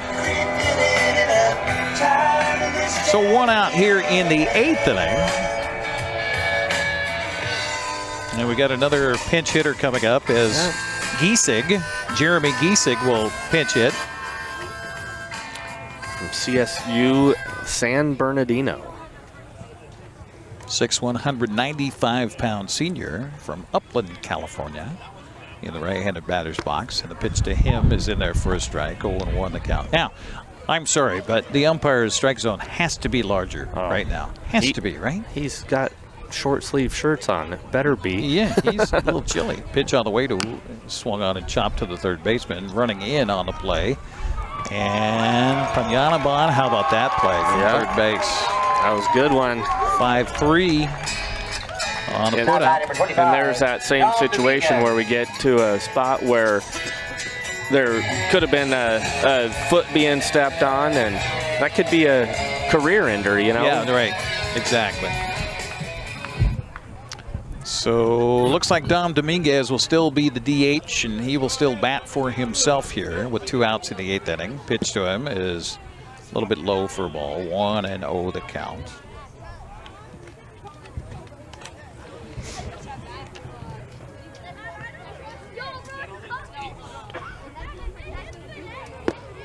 I like seeing this. You know, Aaron comes in here and he's throwing a bunch of strikes, attacking guys and making sure that they're putting the ball in play and keeping our fielders interested in the game. So a pitch here is in there for a strike. 1-2 the count to Dominguez. Sacrifice fly for an RBI in his credit tonight, and this pitch misses just outside for a ball. 2 balls and 2 strikes. He would be a tough guy to hit against as a left-handed hitter. He just comes so down sideways. a little bit. Yeah. So the ball is going to start behind your back and then come across the plate. Pitch here misses low for a ball. 3-2 the count to Dominguez with 2 outs here in the eighth inning. By the way, when the final out is recorded, we will be done with the broadcast here tonight on the NCWLIFE Channel. Just a heads up for those at home.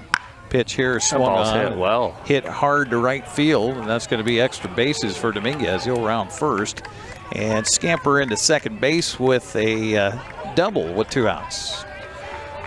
That ball was hit hard. He hit that ball earlier in the game that had a great play in center field going back. So you could see why he's in the DH position for them. So Will White is scheduled to hit, but it will be somebody else. It'll be Jack Edmonds to hit. From Brown, another super intelligent person. Isn't Brown part of the Ivy League? Yes, they are. Yeah.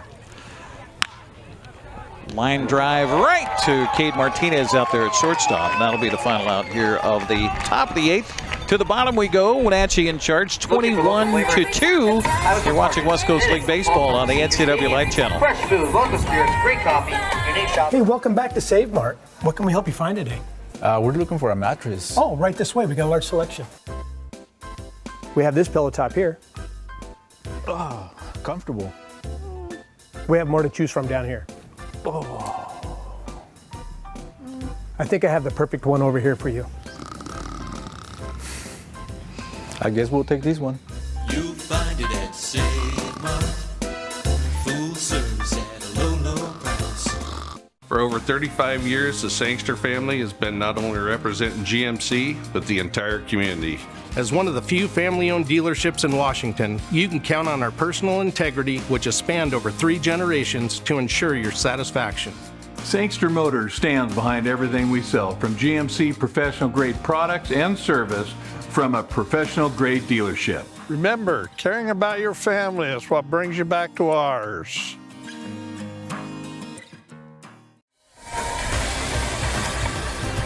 To the bottom of the 8th inning and bottom of the order, Tristan Mooney due up here for the AppleSox as Cade Stewart continues to throw for Port Angeles in a 21-2 game. How many hits did they have on the scoreboard for Wenatchee? 25, 26 hits? Yeah, 20. I think it's 25. Tristan Mooney has had a career night here for the AppleSox. If, in fact, he's going to bat here in the 8th inning, he will. Number 2, Tristan Mooney. Mooney, 4 for 4 tonight. 3 RBI, 3 runs scored. He'll lead it off in the 8th inning for Wenatchee.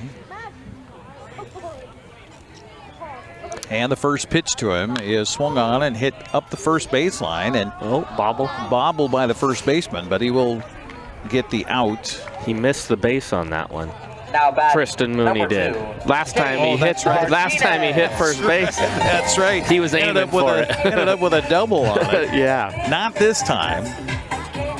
Back to the top of the order for the AppleSox for Cade Martinez, who made a nice grab on a line drive to get the final out in the last half inning. First pitch to him, swung on and grounded, speaking of, to the shortstop, scooping it up and throwing over. A pretty good job defensively by Kirk over there at shortstop tonight. Yeah, we've seen a lot of good middle infield play this year. Yeah. Brady Bean. So 2 outs in the inning for the AppleSox. Brings up Brady Bean. Wenatchee with 2 runs in the first, 2 in the second, run in the third, 5 in the 5th, 10 in the 6th. Foul territory, long run for everybody here, and it's going to fall as strike 1. You know, that's the second or third time we've seen it tonight by both squads of balls dropping and people thinking somebody else is going to catch it. Yeah, right. Yeah, Wenatchee guilty of that in the infield, which is not good. No. So there's definitely, I mean, coachable moments for Coach Darlington out of this one. Lack of concentration that allowed the first run of the ball game for Port Angeles.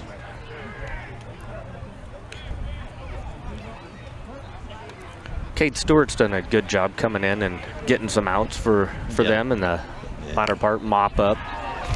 Just somebody to come out and throw some strikes and get some balls put in play. Okay, the wind blew my mouse over. How is that possible that the wind could blow my mouse over for my laptop here? Of course, a lot of people are going to listen to that and go, would you use a mouse? You don't use the trackpad on your laptop? No, I'm old school, baby. I like using a mouse on a laptop as well. Of course, I have a mouse pad here too to go with my mouse. It's ball outside for ball 4. There's been a lot of those tonight for the AppleSox offensively. His 7th at bat. Kyle Ponganivon. So Ponganiban will step up. He's got a base hit, a couple of runs, RBI. I mean, everybody's in it offensively tonight. I don't have to go through the laundry list in a 22 or 21-2 game. Pitch here, misses outside for a ball.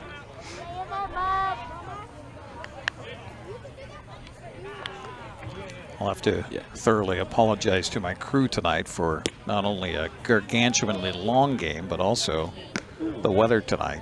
I'm sure that Juan, are you still alive out there in the outfield? Yeah, look at that. Okay, all right, he's waving. Okay, good. I'm glad.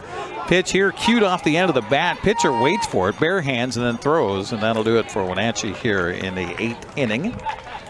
1-3 on the put out. So we'll head to the 9th frame, mercifully, and it's a 21-2 ball game. You're watching AppleSox baseball on the NCWLIFE Channel. Are you dealing with a pest or weed issue and you just don't know what to do? We use the best pest control methods approved for areas with kids and pets. Whether it's rats, mice, ants, or spiders, or something else altogether, we provide the coaching and solutions you're looking for. And you can know that your dollars are supporting a local, family-owned and operated business. Allow us to help you get back to living healthy and pest-free. Harvest Valley Pest Control.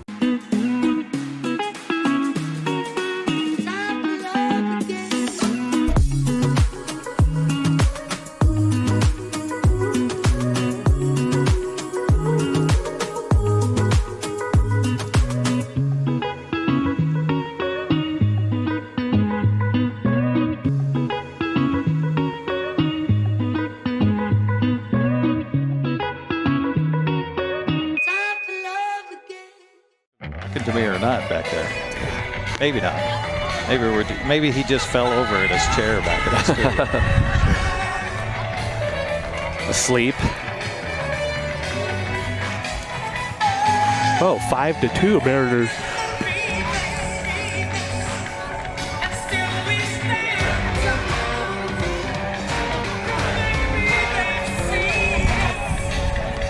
Who was I talking to that's related to Cagney? I guess we're back. I don't know at this point, but here we go to the top of the 9th inning. Bottom of the order, Jeff Nelson, maybe, due up here for Port Angeles. No? Number 9. How about number 9? Levi Joyce. Yeah. Levi Chase, there we go. So Chase batting to lead it off in the 9th inning. And you said new pitcher for the AppleSox? No. Oh, okay. Same one. Check swing here fouled, and the count 0-1 to Chase. He went after a ball there that probably should not have. By the way, I want to thank our crew tonight here at the ballpark and back home. It has been a very long few weeks for Malcolm Whitehall, and Malcolm, I appreciate you. So do the rest of us here and the NCWLIFE family. Thank you, Malcolm, our studio producer tonight. Cagney Fox getting his first chance to be our line producer here tonight. So thank you, Cagney, for your work on a brisk and long night at the ballpark. Our cameras, Juan Sanchez, Callie Benson, and Eli Ginter.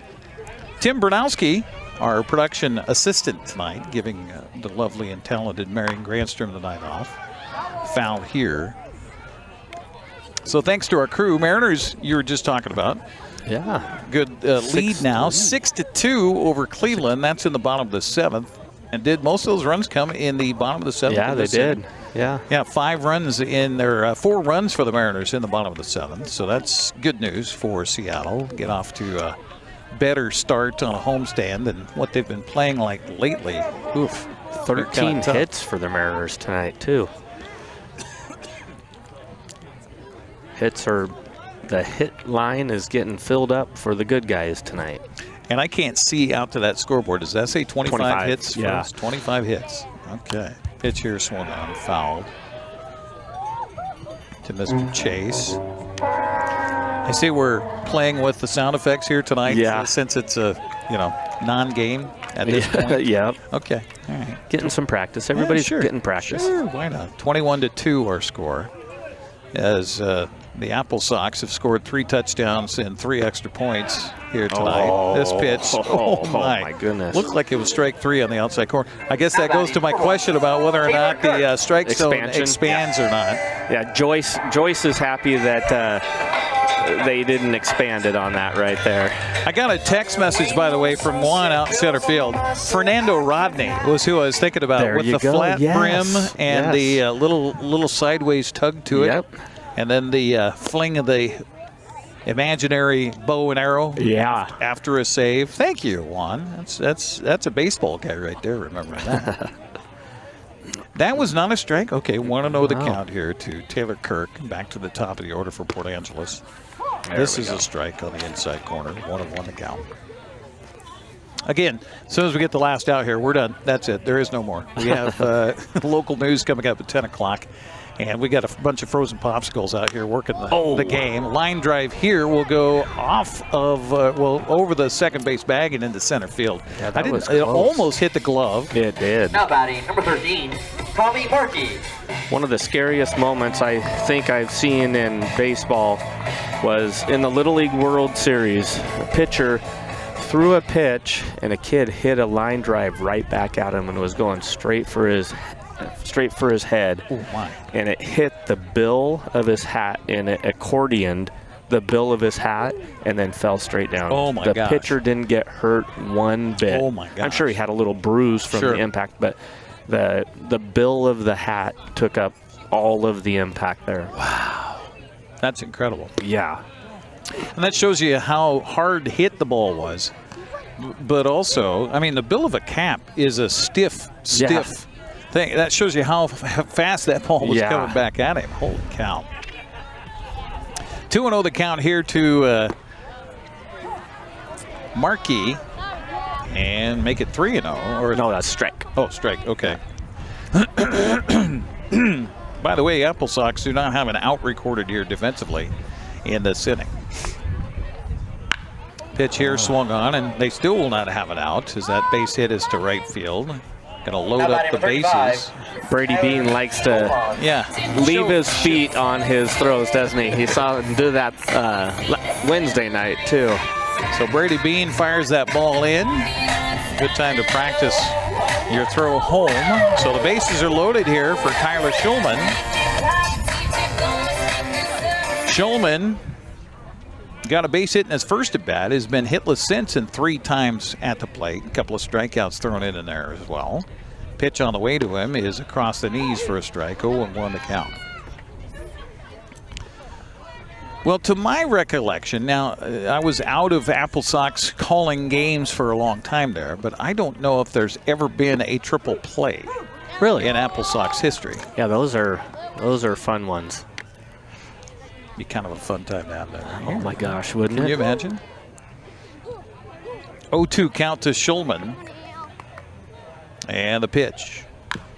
Chops foul on the first base side, so the count stays at 0-2.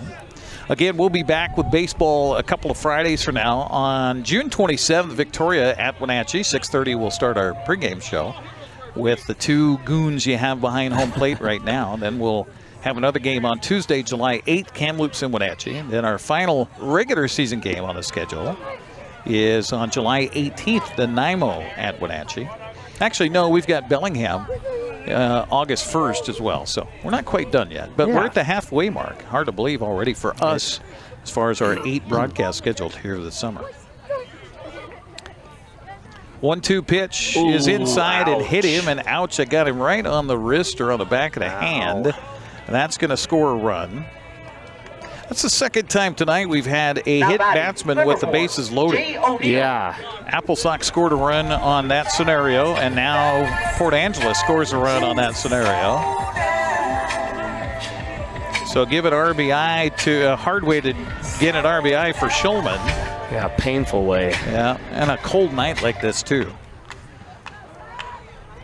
So Jay O'Neill steps up with the bases still jammed and still nobody out in the inning here for Port Angeles.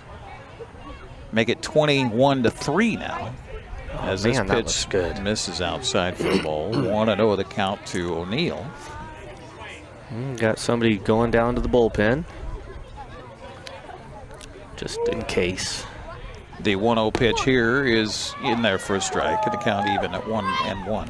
There will be no save tonight. Let's just say that. Unless it's the most incredible comeback in the history of comebacks. Would you quit saying that? Swing and a foul at the plate here. Count the ball on 2 strikes. Well, at this point, other than out of sheer curiosity, I can't imagine that the viewership of this particular game is very high right now. Yes. Yeah. They're probably watching the Mariners game. Or the College World Series, or paint dry. Or they're asleep. Ooh, that ball almost came back, Eric. I gave up on that, but it almost came back. Well, the wind didn't give up on it, Yeah. right? Very windy night at the ballpark, blowing out to right field right now. With a left-handed batter up there, here you go, grand slam home run opportunity for Jay O'Neill. 1-2 pitch on the way to him again, swung on and hit foul, and this is going to be out of play.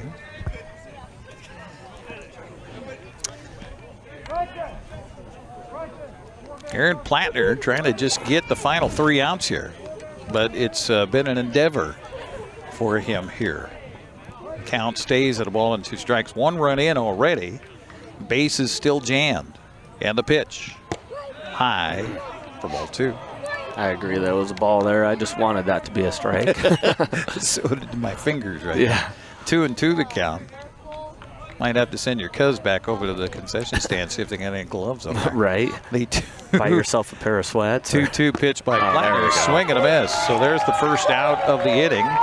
And for Plattner in relief, that is his first strikeout. Number 12, Sam Modisic.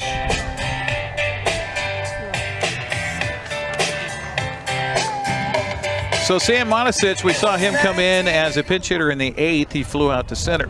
Center. So 1 out, bases jammed, pitch to him. Grounded to the shortstop. Double play chance. Nope, they'll throw to first and get the out there. I like that decision there of him just going across to 1. Just get the out. We don't care about giving up runs right now. Just get the out. So another run scores, 2 runs in the inning now. Makes it a 21-4 ball game. And Chance Doty, is it Chance Doty or who is this it? is number 16. Okay. He came in hit last inning too. Gleesig at the plate right now.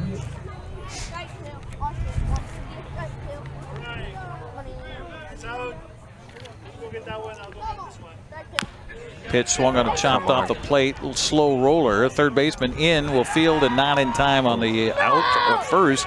Another run's going to score. Yeah. So an infield single for Giesing. Dom Dominguez. You know, they're racking up the hits right now too. They've got 10 in this game. Yes, they are. This is their 8th man to the plate here in the 9th inning. In his last at-bat, he smoked a ball down the right field line. And he was looking for the fence there with that swing. He was. 0-1 to count to Dom Dominguez. 2 outs in the inning here. Runners on the corners. Pitch is in and hit him. I think did it bounce first? No, it hit him. It just hit him flat. So second hit batsman here in the inning. Now by number 22, Jack Edmonds.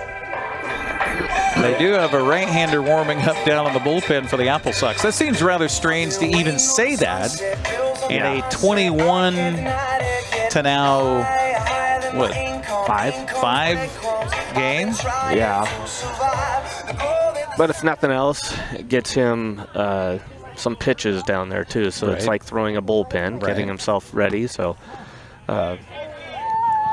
first pitch to Will White, misses outside for a ball. 1-0 the count. This is not Will White. We had a pinch hitter come in for Will. 22? Yeah, this is Edmonds. That's right, Jack Edmonds. Pitch on the way to him. Swung and fouled off the catcher, and the count goes to a ball and a strike on Edmonds here. Edmonds lined out to the shortstop back in the 8th. We're in the top of the 9th. 3 runs are in. Pitch here misses inside for a ball. 2-1.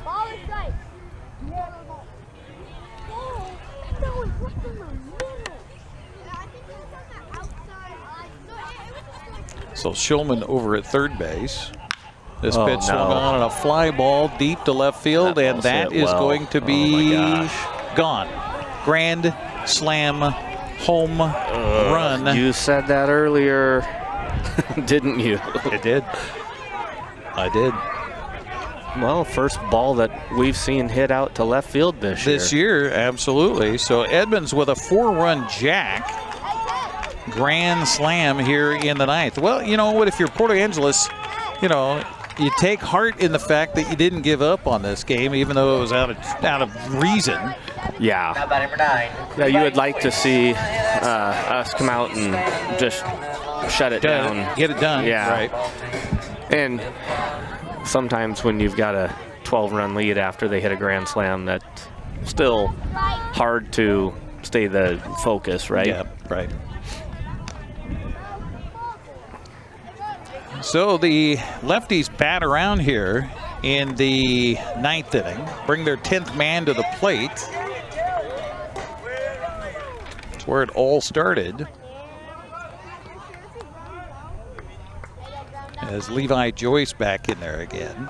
And he'll take this pitch, evens the count at 1-1 strike to Joyce, who walked and scored in this frame.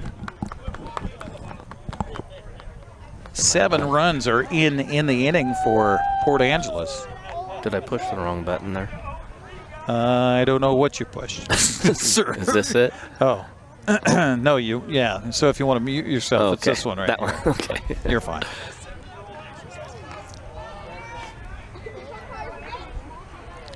We're just trying to wheel the final out here, folks.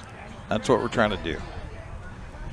As it is 25 to what? 25 to 9. Okay. Strike call. 2-2. 25 to 9. That's a 21 to 9. That's a good football score. Oh my gosh. Ball 4. Now batting number 1, Taylor Kirk. So Kirk will come up for the second time in this frame.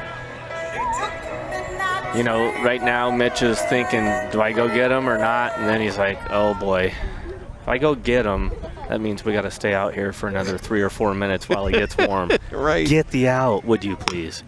And this could be it. They'll throw the short route, and Lord have mercy, the game comes to an end.